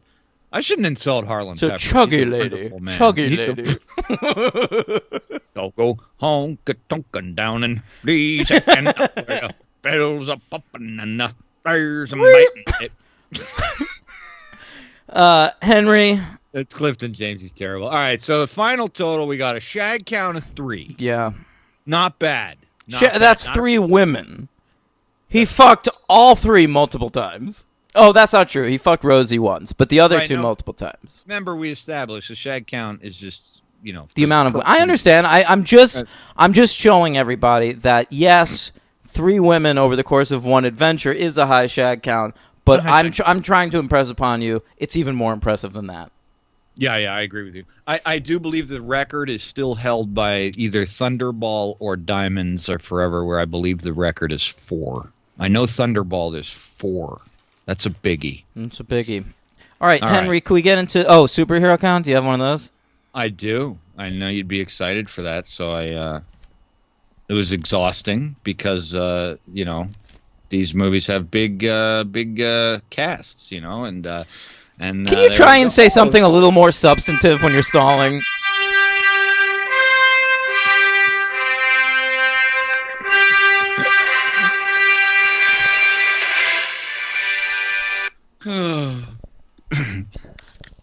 I do my best on the show. I pour my heart. Actually, I'm stalling again. I'm pouring my heart out. Where is it? Here it is. Okay, here we go. You're the fucking worst. Pity and sympathy work. That's a good stalling technique. All right. Jane Seymour. Mm-hmm. Wedding Crashers. Come on. Jane's in the right decade. Am I? Yeah, I did not. It's not surprising because almost everybody we ever cover is on this show, but still. Let's say Smallville. Yeah. Okay. 6 episodes. She played a character named Genevieve Teague. I don't recall. No. Julius Harris, who played T.H. Johnson. Mm-hmm. He was in Darkman. Okay. He was in Darkman. Great. He played the Gravedigger. I haven't seen Darkman in a long time. Oh, he probably dug a grave in it. I would think that's what he did. Yeah. He also played Doc Alden in the great television series The Incredible Hulk with Bill Bixby.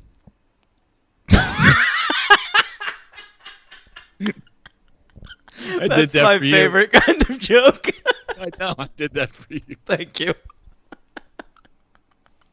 That really tickled me, man. All right, go ahead. Caught you off guard there. Yeah. David Hedison, who played Felix Leiter, and we'll see him again in License to Kill. He plays Felix again. You know. Oh, all right. I read it. Go ahead. Yeah. Played Jor-El in a direct-to-video Superman and the Secret Planet from 2013. Jeez, I wonder what that secret planet was. I don't know. I'm intrigued. Yeah. How can a planet be secret? Maybe Mr. Pretty big. Mr. Mixelplick made it disappear. Oh, shit, man. Better learn what the name of that planet is and say it backwards. That's right, Dad. Also, he played Evan Robley in the great Linda Carter series Wonder Woman in 1977. So he's been around. And lastly, who are we at? Who did I say earlier was in something we did? I don't remember.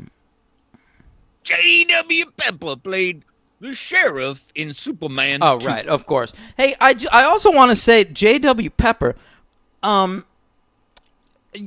F. Tompkins has a recurring character that he does on Comedy Bang Bang, and he is like a bayou crime fighter named J.W. Stillwater. And the voice is like identical. It's got to be that. I know. I feel like I really unlocked something watching these movies. I mean, you should send Paul Tompkins I would if I was still on social media. Henry, Right. The Man with the Golden Gun, Guy Hamilton, back to direct, which goes to show everyone was happy with Live and Let Die.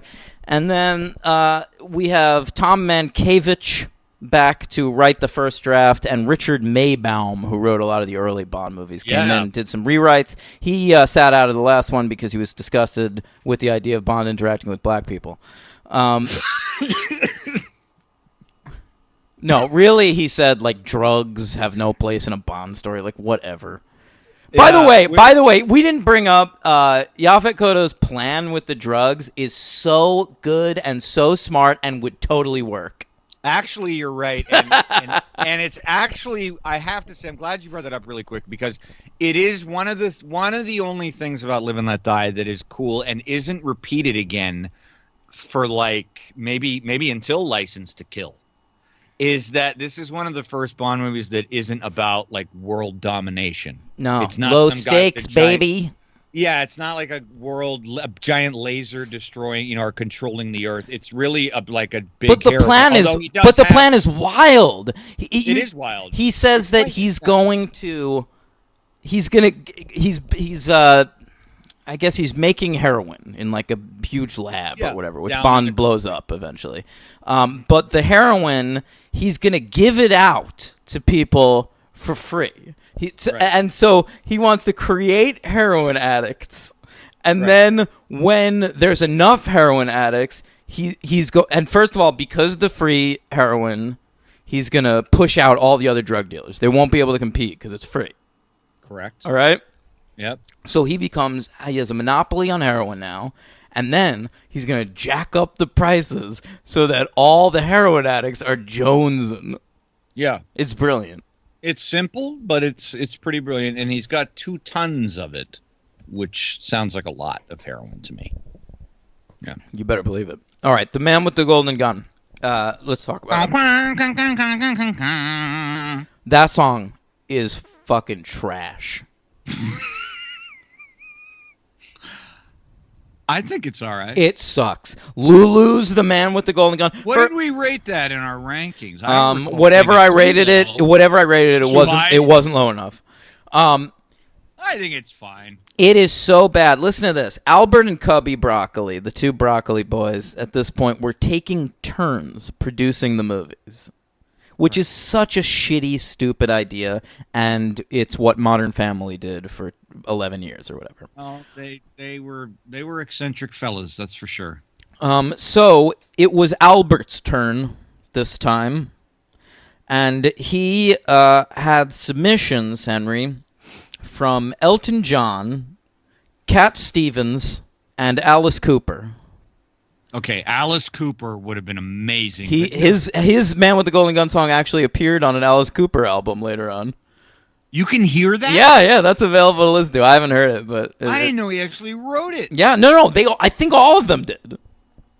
Well, you can keep your Elton John and Cat Stevens. But come on, how has Elton John never done a fucking Bond song? He's perfect for it. Don't say it again, please.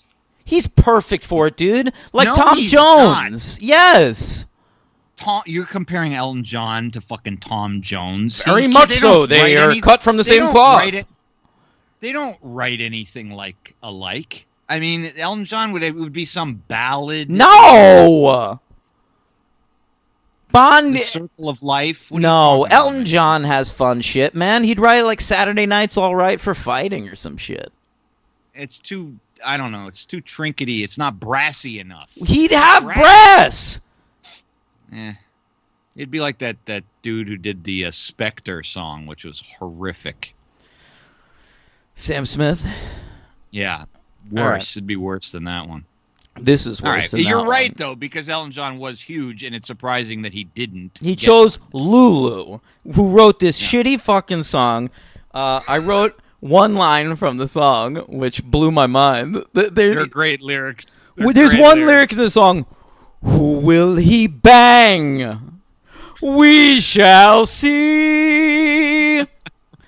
We shall see who he will bang. We certainly will Oh, in the man. James Bond We shag should- count. Well, was she wrong? No, I guess it was true. No. Okay, Man with the Golden Gun, they've been trying to get off the ground for a while, Henry. It was intended as the 6th film, but they were going to shoot in Cambodia, and you might recall we discussed this last time. The political situation was bad, and so they did On Her Majesty's Secret Service instead. Yeah, just a little bit bad. You got Vietnam going on over there. It's pretty bad. It's to say bad. the least. I didn't think It's a about bad that. They got a bad situation going over there in Cambodia. And then in 73, we'd already bombed the living shit out of them. So I don't know how we even filmed over there, but okay. Well, we didn't. So we didn't shoot. you're in Ga- right. Yeah. So in this movie, they were going to make it Jamaica, which is where they are in the novel. But we had just done that in the last movie, so they switched it to Thailand because we haven't been back to the Orient since the 5th movie. Right. All right. Let's see. Fucking. It came in at number. So okay, it was released December 19th, 1974, and on another budget of $7 million, and it made significantly less, $97.6 million. Almost tanked the franchise. Number 18 at the box office in America between Chinatown and Thunderbolt and Lightfoot. And I have to say something. Wow. We gave them shit for not making as much money in this movie and for the movie not being as well received. But I don't understand 1970s American distributors. Yeah, Because I happened to go and look at what else was in theaters when this came out. Oh boy, let's hear it. Here's a movie that was released on the same day. The Godfather Part 2. Oh, I don't think anyone would be interested in seeing that. Everyone's going to see your trinkety fucking Bond movie with Roger Shitty Moore. Hey. All right. Roger much more. Good one. All right, let's get into it, Henry. We open on Tattoo from Fantasy Island. Not yet. Yes! It's the opening shot of the... Oh, you mean he's not Tattoo yet? Yeah, which is crazy. I didn't remember that until I had to actually. I'm embarrassed. Well, I don't know why I'm embarrassed, but you would be embarrassed because it's your subject. But I didn't know that Fantasy Island wasn't already a thing in '74. I thought it was. Oh, it was like way strong. late 70s, 78, 79, around then. Yeah. I read it's 77. It started. So I was just. But I thought so. Like Hervé Villachez was like known for what? Nothing at that point. He was known for being a little boy.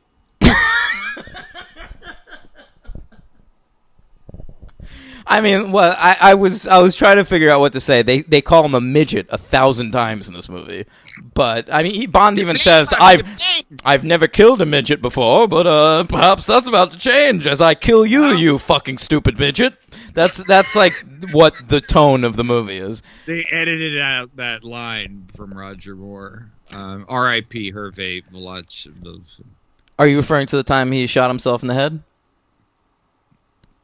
Is that how he killed himself? Yeah. Jeez, I forgot. Poor bastard. He was like in his... How's that movie? What? Oh, My How's that Dinner with movie? Hervé? I haven't seen it. I thought maybe you did. I didn't see it. No, I love this guy. He's good in this movie, and he's fucking great as Tattoo and shit. And it's a shame what happened to him. It was one of those things where like his body became so painful to live in it's that awful. it's Fucking the horrific. fucking worst. And while I'm here talking about Fantasy Island, I would like to recommend that everyone see one of the best God. films of the year, the latest Fantasy Island movie. Is that right? That's right. Is that right? Incredible. Okay. Who's in that again now? All the greats. Mm. Mm-hmm. Think about I don't remember. I because it's like Lucy Hale and who's that guy from Veronica Mars? Right, I know him. Yeah. Oh, actually, did you watch No. Party Down? I loved Party Yeah, Down. he was in I that watched all too. of it. I forget the actor's name, but he was that like handsome blonde guy. I don't remember. Anyway, Henry. So it opens on Tattoo. He is clearly playing the exact same role that he played on Fantasy Island because he appears to be on a tropical island delivering drinks on a tray. Yeah. But not to what's the guy on Jack. No, what's the character?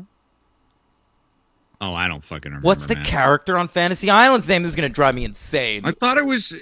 Am I not? I'm naming the actor, right? Jack somebody. Yeah, no, it's like Mr. Oh. Mr. Pants or something. I don't remember. It's but what a show we have for you tonight, ladies and gentlemen. Episode 214 It's Mr. of Rourke. the franchise. Mr. Rourke is his name. Ricardo Montalban.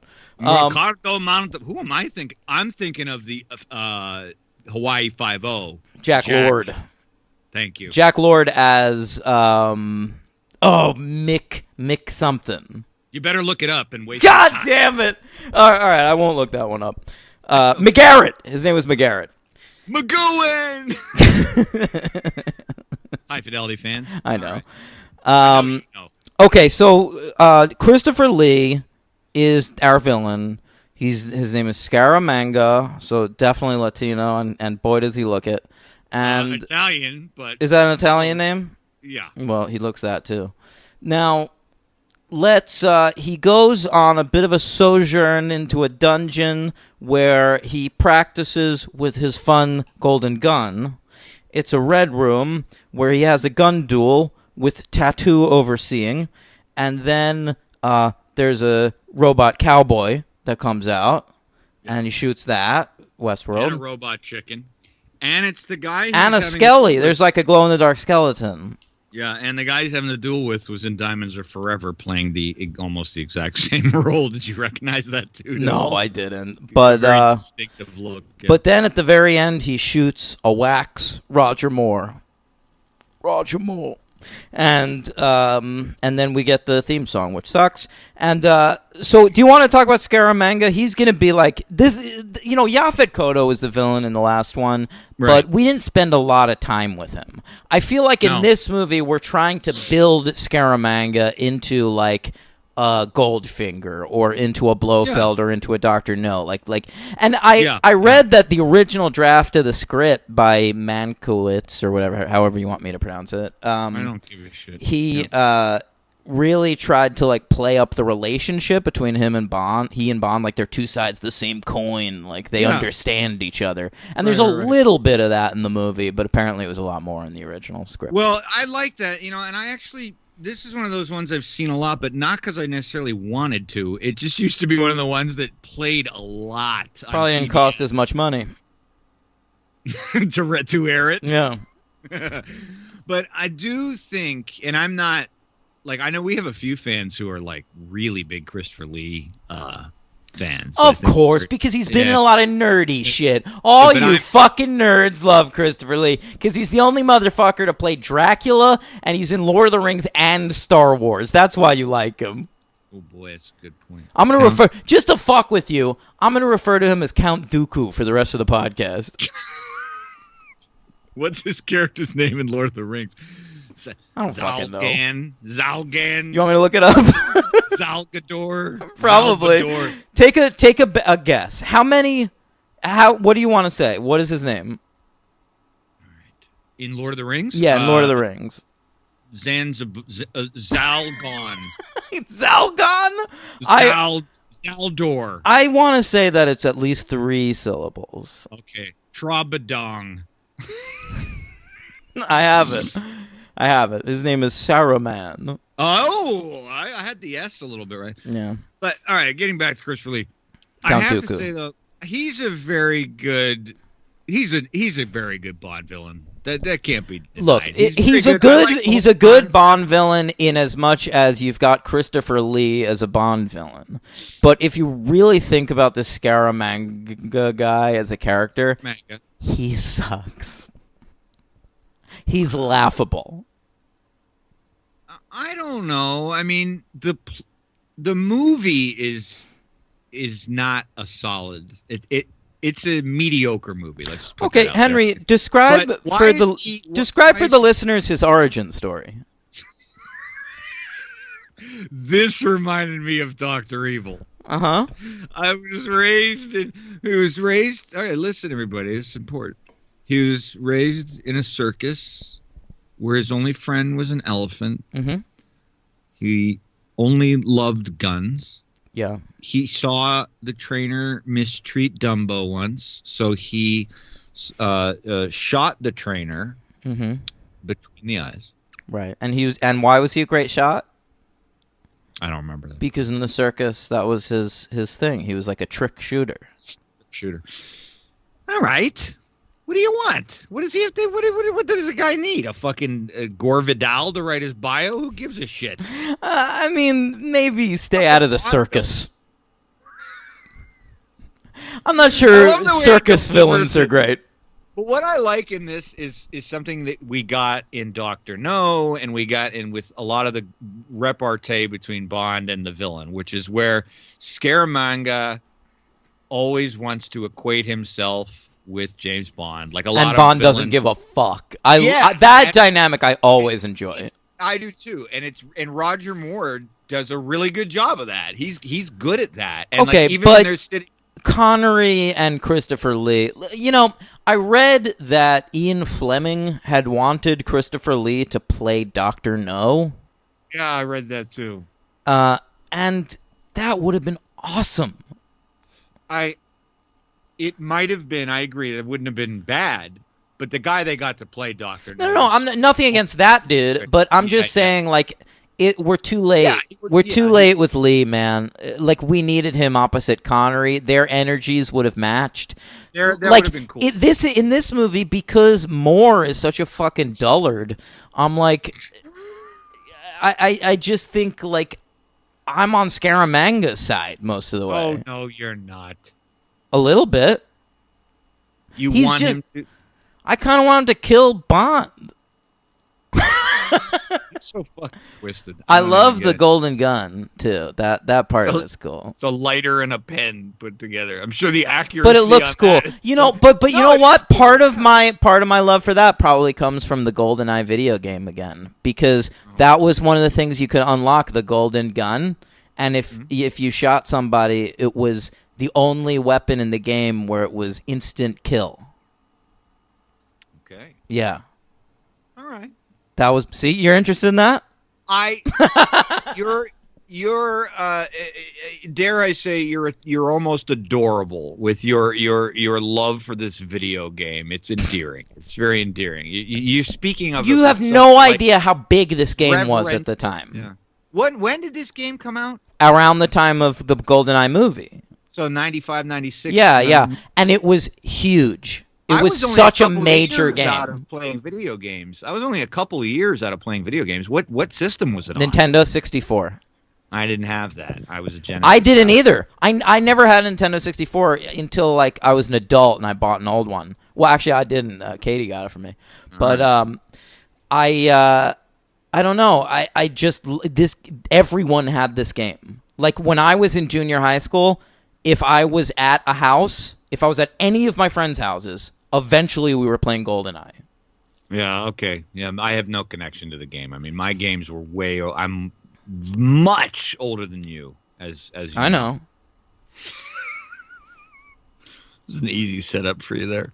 Yeah. I like Scaramanga. I think he's a good villain. Indecent Proposal reminded me of our dynamic. You're like Robert Redford, and I'm Woody Harrelson. I'll take that comparison. I like being compared to Robert Redford. I don't give a shit. Even old Robert Redford? Sure. I don't care. And I love that we say he's old, too. That was like 27 years I know, ago. but he looked old in it. Yeah. All right. So Scaramanga has like a rep in MI5 or whatever, because the rumor is he killed 002. Right. All right? Right. Gotta suck. I've always thought it would suck in these Bond movies. It's not the only time they say stuff like this. You've got to replace 004. You've got to avenge 006. Gotta suck to be one of those guys. Don't they all? They must hate 007. They just must hate him. They must have, like, go to the bar and drink. They don't drink martinis. Probably. Maybe like you're probably the Daniel Craig version, but I feel like back then in the reality of these Roger Moore movies, like they probably worship Bond. Well, there's that too. There's Yeah. probably a lot of that going around too. He's probably got like the guys who like love him, and it's like someday I'm going to be just like 007. Yeah. And the other guys are just like, oh, he's a fucking tosser. Flashy son of a bitch. You know, we're spies. We do shit stealthily. We never get noticed. This motherfucker's always blowing people up in shark cages. That's one of my favorite things in the entire Bond franchise, all the way to the present day, that I always loved, and it's so stupid. The fact that he's a How- spy and does and he's everything in known public all over the to the world. point where Sheriff J.W. Pepper yeah. recognizes him on the street in this movie. Not just that, but that the whole world like knows who he is. Like, Yeah, he's when famous. yeah, it's like, the famous 007. Finally, at last we meet. It's like, how do you even know he's supposed to be a covert naval intelligence officer?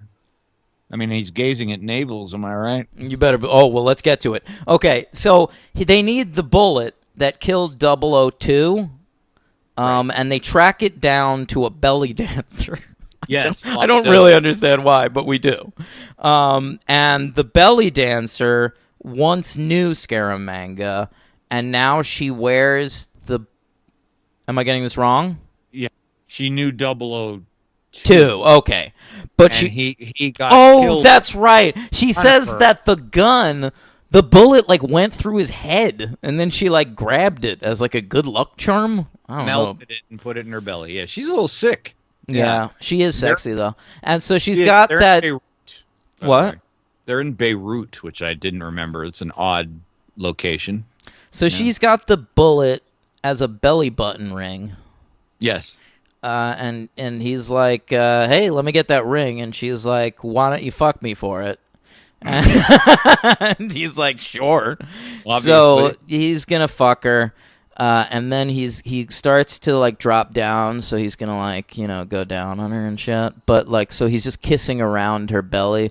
I mean, you got to think she would know what he's going for. But I mean, she's just letting him do it because she's super wet for James Bond.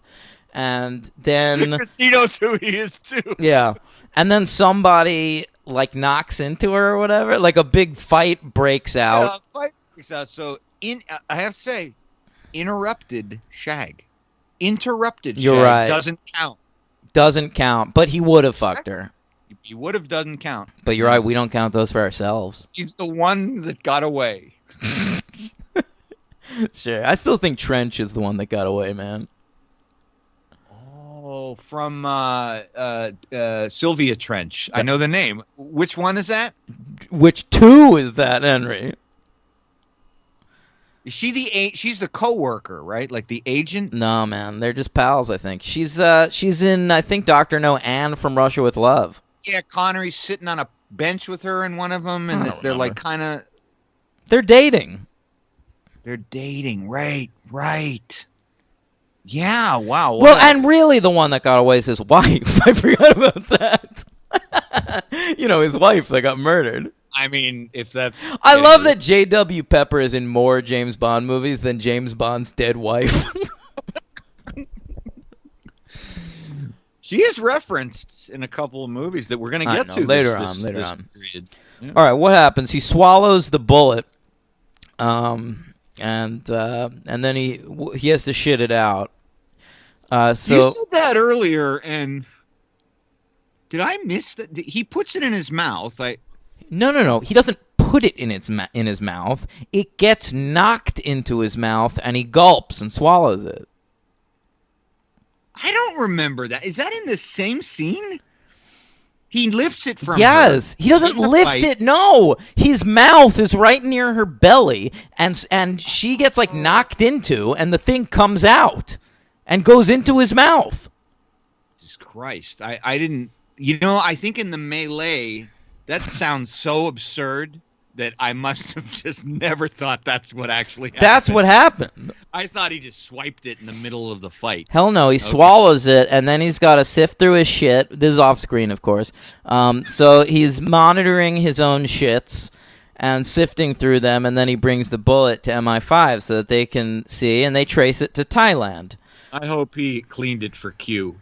It looked clean. By the way, Q's back, everyone. We didn't have any Q. Poor Desmond Llewellyn was very upset he wasn't in Live and Let Die. Well, I read that he had he was like on a TV show at the time, and he took like a leave of absence to be in the Bond movie, and then they never used him.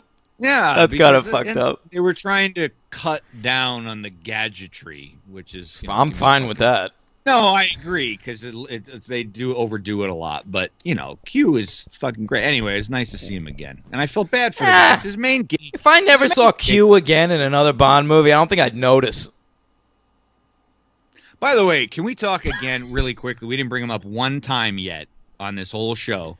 We talked about him last time around a couple of years ago. How great is Bernard Lee as M? He's great. And of course, another shout out to Moneypenny.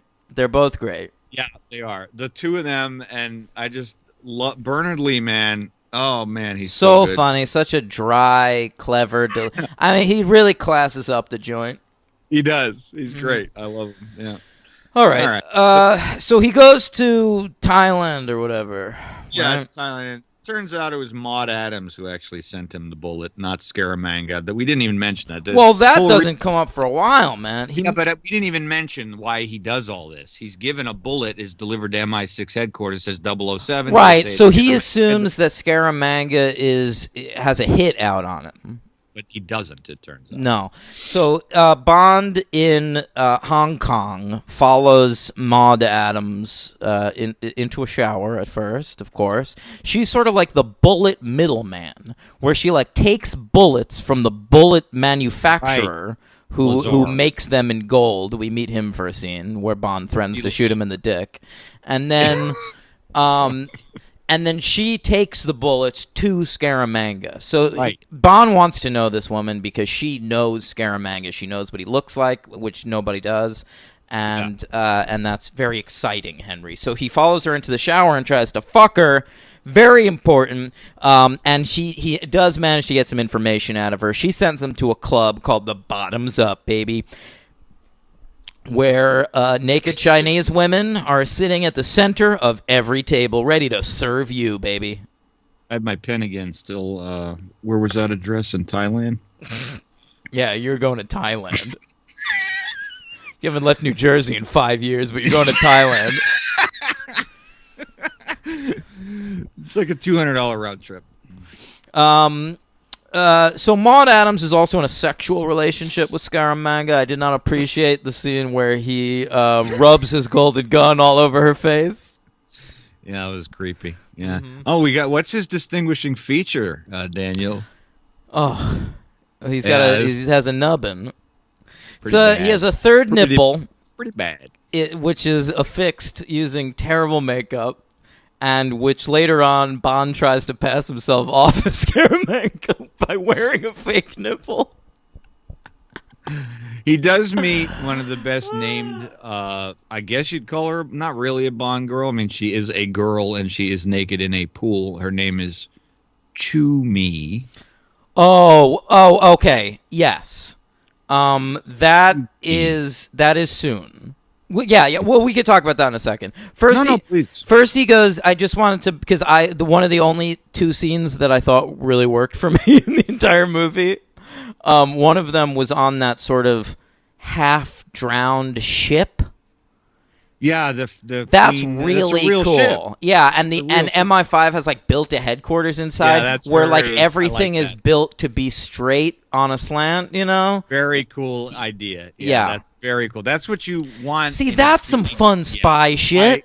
I agree. That's some Bond stuff where like no one really even acknowledges it. No one's paying attention to the fact of how it looks. They're just walking through it. It's very cool. Yeah, that took some time for that idea. Yeah, so at the Bottoms Up Club, this dude was assassinated right next to Bond, and he was like a solar energy guru with some like plans to like help the world's energy supply or whatever. Right. And so he now has to go find High Fat because that's the guy who hired Scaramanga to kill this dude for his solar plans. So he sneaks into High Fat's fucking compound, and he sees Chew Me. Chew Me, and he's about to. And she wants him to get into the pool and maybe fuck her. Oh, he's about to. Yeah, so he starts another interrupted shag. True, yeah, he can't get his dick wet. Very hard. He's very frustrated. Very hard. And so he takes his shirt off and he has his fake third nipple.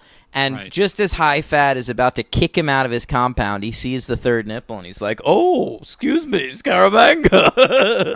Right. Dynamite. But he knows it's not. And then we get to one of the sequences I always remember from the movie because it really is dumb. And it I guess, you know, I read this and it makes sense. I guess we're also in the big Bruce Lee period, right? In the 70s. Oh, yeah. The same way we're doing blaxploitation in the last movie. We're sort of half-assing martial arts in this movie. Yeah, and there's this dumb scene. And one thing. Wait, excuse me, Henry. Yes, sir. After he gets invited to dinner, and he goes back to the truck, he takes off his fake third nipple, and he says, "He must have found me quite titillating."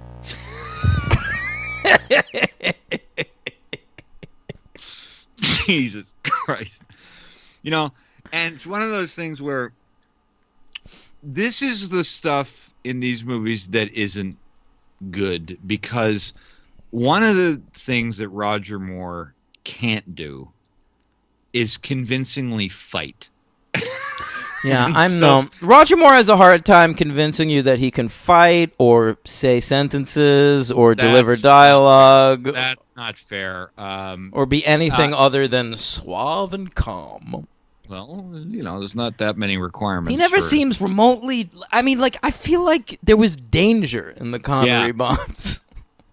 I worried about him. You are 100% right about that. I mean, you're right. Roger Moore is completely unflappable to the point of these movies just lope along. Yeah, because he's so unflappable, and it does get it is kind of borderline ridiculous. Like, you even think about writing Goldfinger when Connery's laying on the table and Goldfinger's gonna like put the laser in his crotch. It's a famous moment because and Connery's like sweating profusely, of course, and terrified. And Roger Moore is just like, he knows he's in on the joke, which sometimes doesn't work.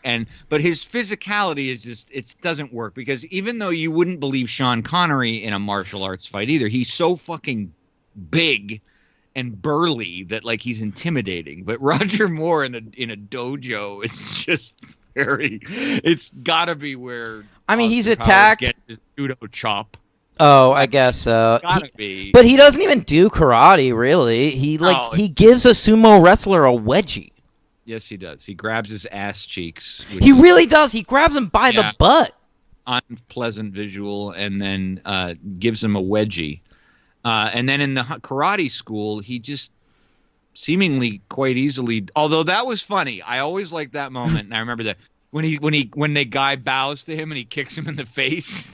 You remember that? So disrespectful, man. It was great. And then because it leads up to the next fighter who, when they bow, he looks at him to make sure he's not going to kick him. That was very funny. I like that. But it was okay. My note on this scene is they escape using karate or whatever.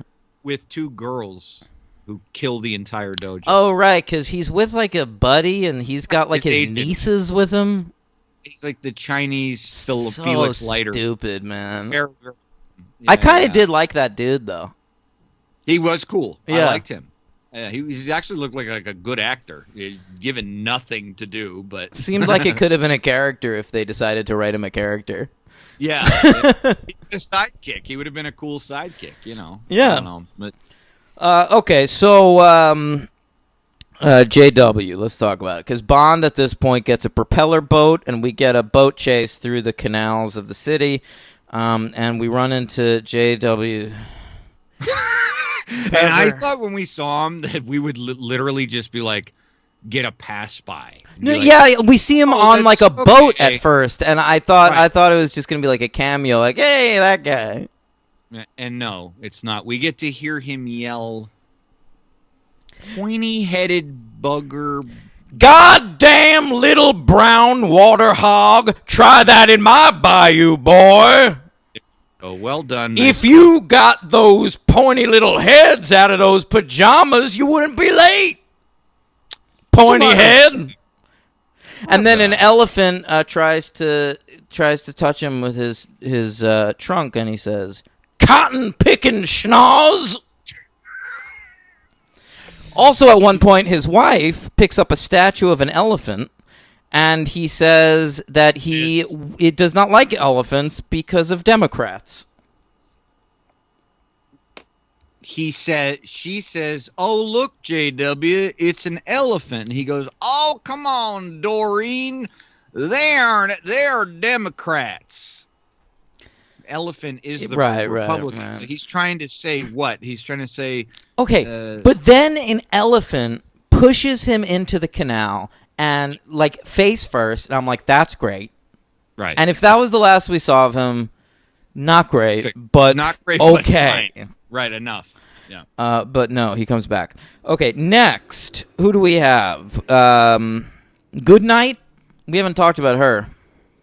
Good night, good night. I love Goodnight as the last name, man. Bond is here. Yes, it's almost as good as what we'll encounter in Moonraker. Do you Good remember? head. Oh, Good right, head. yeah. Holly Goodhead, right? Holly Goodhead. Yeah.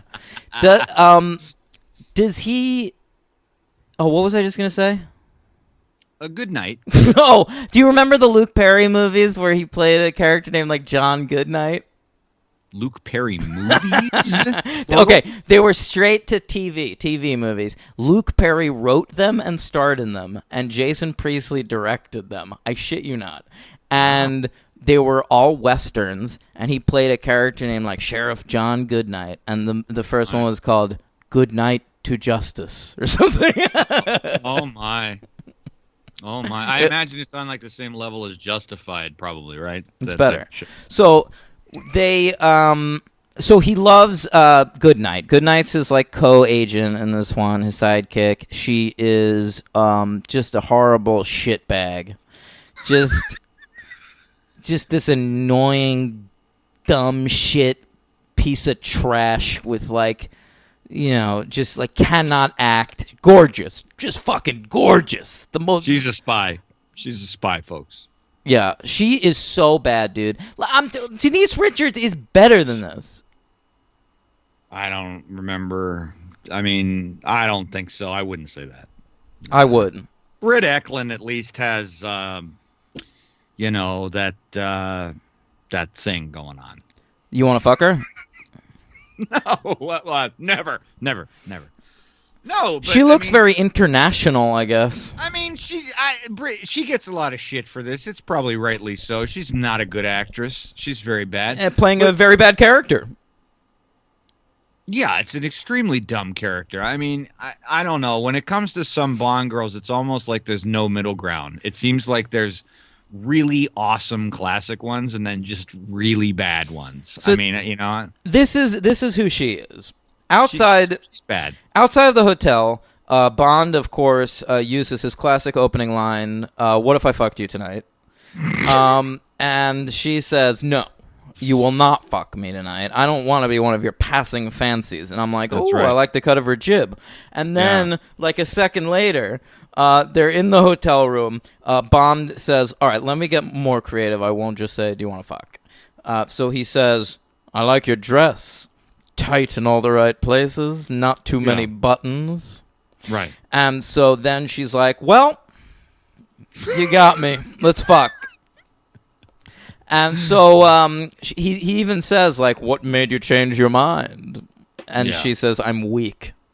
I'm like, yeah, that's the character description for every woman that's ever been in a Bond movie. Right. That and then follows a scene right there, which always upset me. These are the weird things that upset Henry. Oh, dude, this is I mean, upsetting. I'm with you right? on this. I don't like it. No, okay, so again, coitus interruptus, Henry.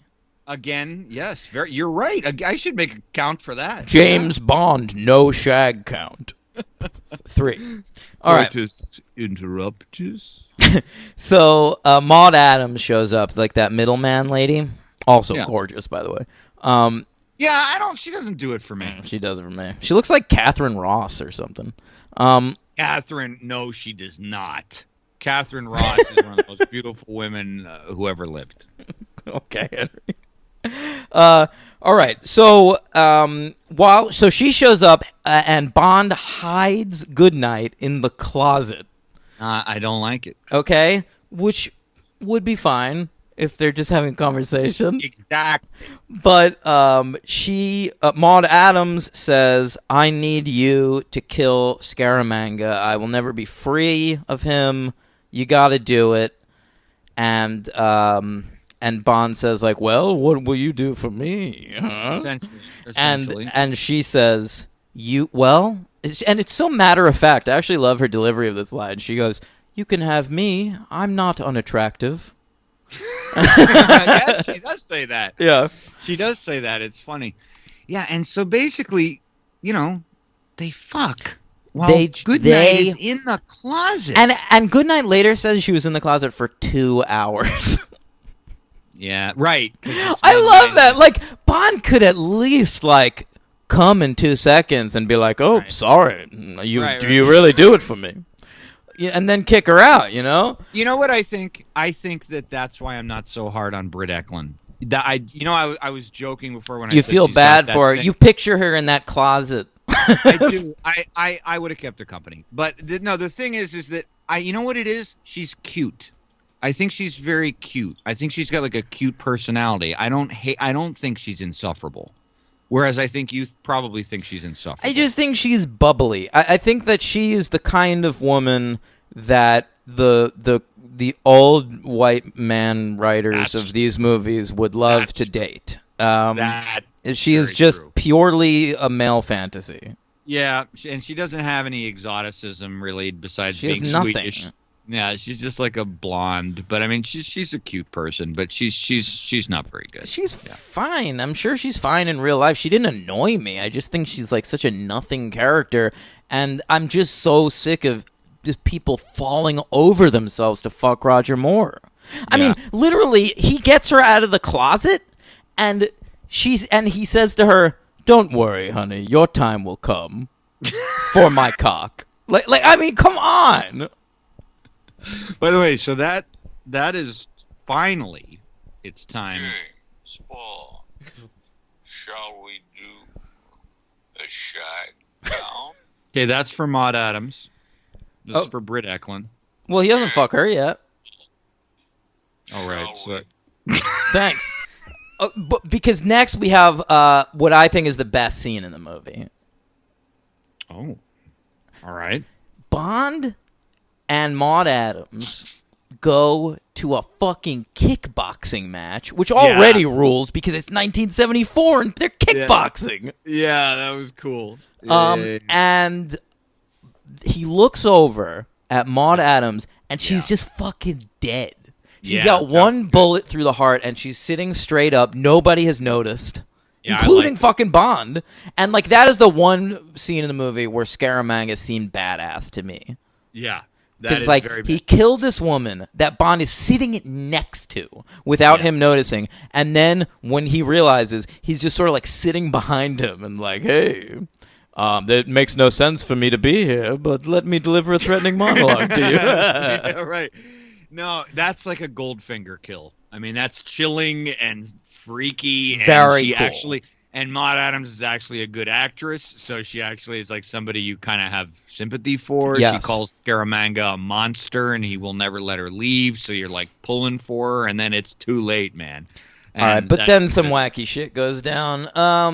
what's her face? Goodnight is trying to like plant a tracking device in Scaramanga's car, and Lord. in so doing, gets pushed into his trunk like an idiot, and Bond chases them, and eventually the car turns into a jet with her still in the trunk. I actually did like the scene of her opening the trunk in midair. Yeah. I mean, It was like some Harry Potter bullshit. it's so funny too.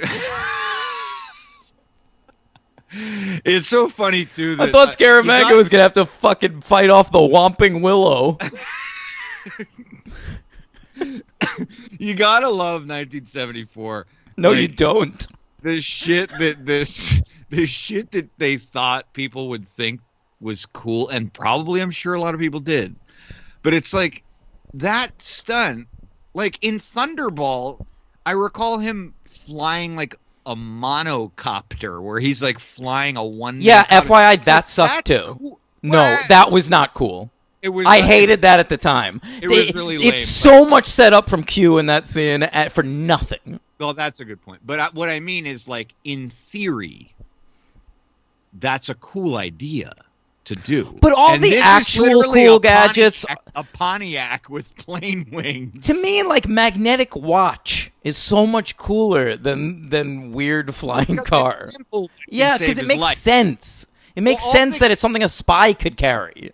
And all the gadgets that I always liked that are the ones that can save his life, which are always the ones that end up doing. You know, Connery uses them all the time, and he uses "You Only Live Twice." You know, any kind of thing that can save your life. But if they're just there to be there, that is kind of silly. And Scaramanga's car is ridiculous. It's ridiculous because they could have this final confrontation right there. But They could. but Well, Scaramanga I- wants to have it on his private island or whatever, so he flies to the private island and Bond just meets him there. And then when he like gets there, Scaramanga's like, "Oh hey," like he wanted him to follow him. Yeah, he did. And They have lunch.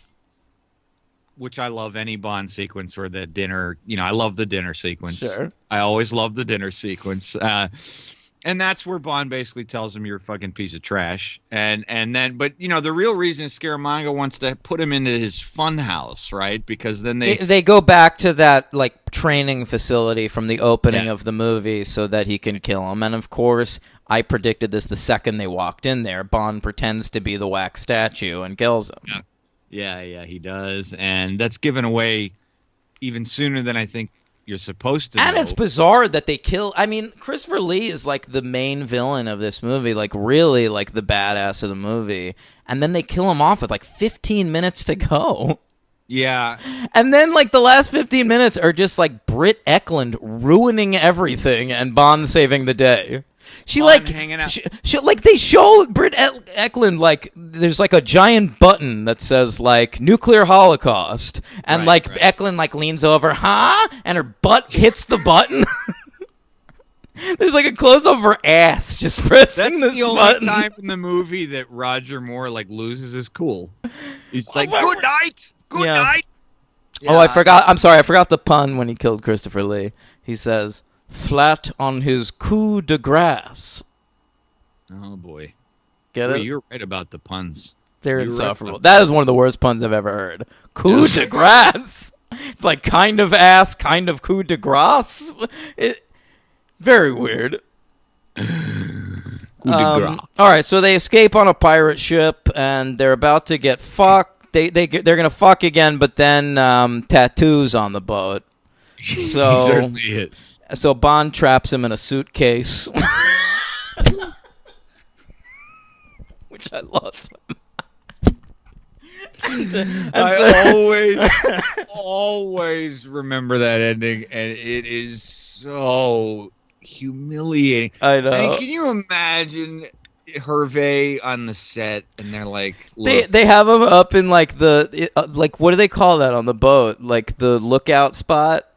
yeah, sure, right." And he's just right. going like, "Help me!" Yeah. Like the fly. Yeah. I didn't even mean that part. I meant the suitcase part. Like, I know. like he probably went up to like. What if he like went up to Hamill and he's like, "Do I really have to get put in a suitcase? Is that entirely necessary?" And then I'm sure that the guy Hamilton was like, if you don't, we'll just get another one of you. Excuse me. You're not a person.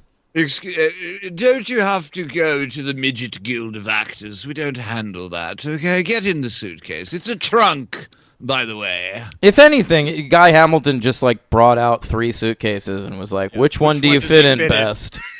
No, they definitely didn't even ask that. They just picked the one that looked best on screen. And so then Bond, they're about to fuck again, and they get interrupted. Q calls, and then Bond is just so sick of getting interrupted that he just fucks her while Q's on the phone. M. M, right. And he says, oh, she's just coming, sir. Yeah. Whoa. Mm-hmm. With her pussy. What I'm saying is I'm manipulating her clitoris currently. That'd be great if M was like really dumb and didn't understand any of Bond's puns, and he had to explain them every time he. That's actually funny if they cut to like M in the headquarters and I was like, she'll be at the phone in a second. Bond says she's coming.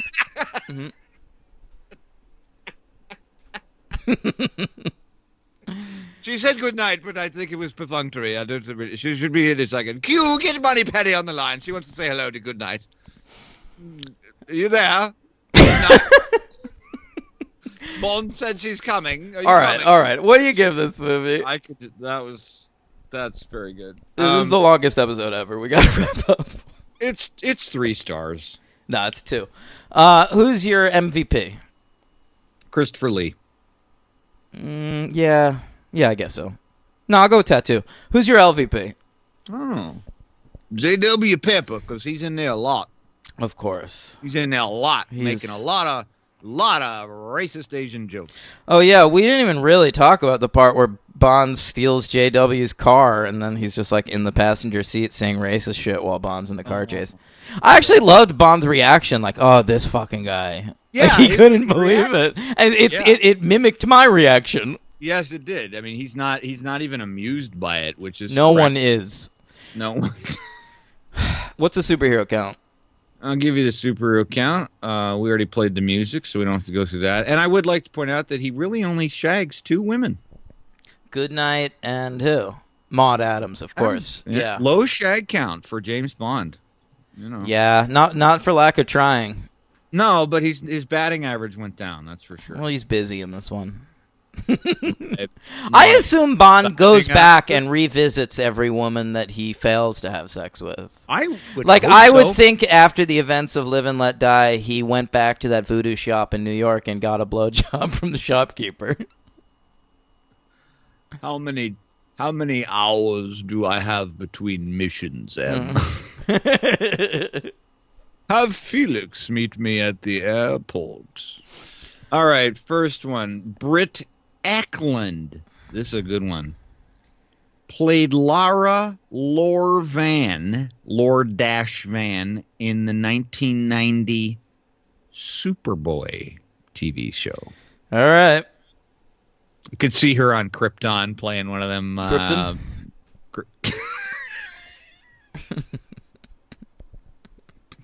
Two Superman throwback episodes. Krypton. I have to leave.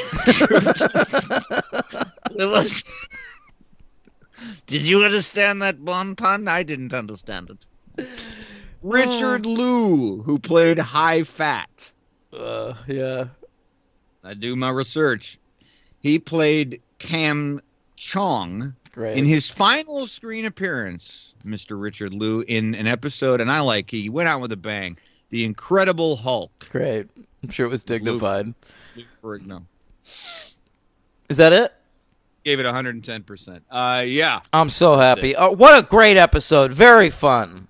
Very fun. Love talking about these stupid Bond movies. They're great. What are the next 2 we're covering next week? Spy Who Loved Me and Moonraker? Are we on fucking Moonraker already? Yeah. God damn. Yeah. Spy Who Loved Me and Moonraker. Exciting stuff. We'll be closing out the 70s with the Spy Who Loved Me. I don't want to say anything about it yet. No. All right. Yeah. And Moonraker. Yeah. How's it going to feel, baby? Richard Kiel. Changing directors, getting a big new villain. Ripping off Star Wars, finding new genres to rip off. And we'll see what happens. One of those two movies I've seen the most of any Roger Moore movie. Me too, and it's Moonraker. Yeah, not me. It was just on all the fucking time when I was a kid. It really was. Me too. Yeah. Moonraker. I've seen it a lot, but not as much as I've seen the other one. Because the other one, well, we'll talk about it next week. Yeah, next week.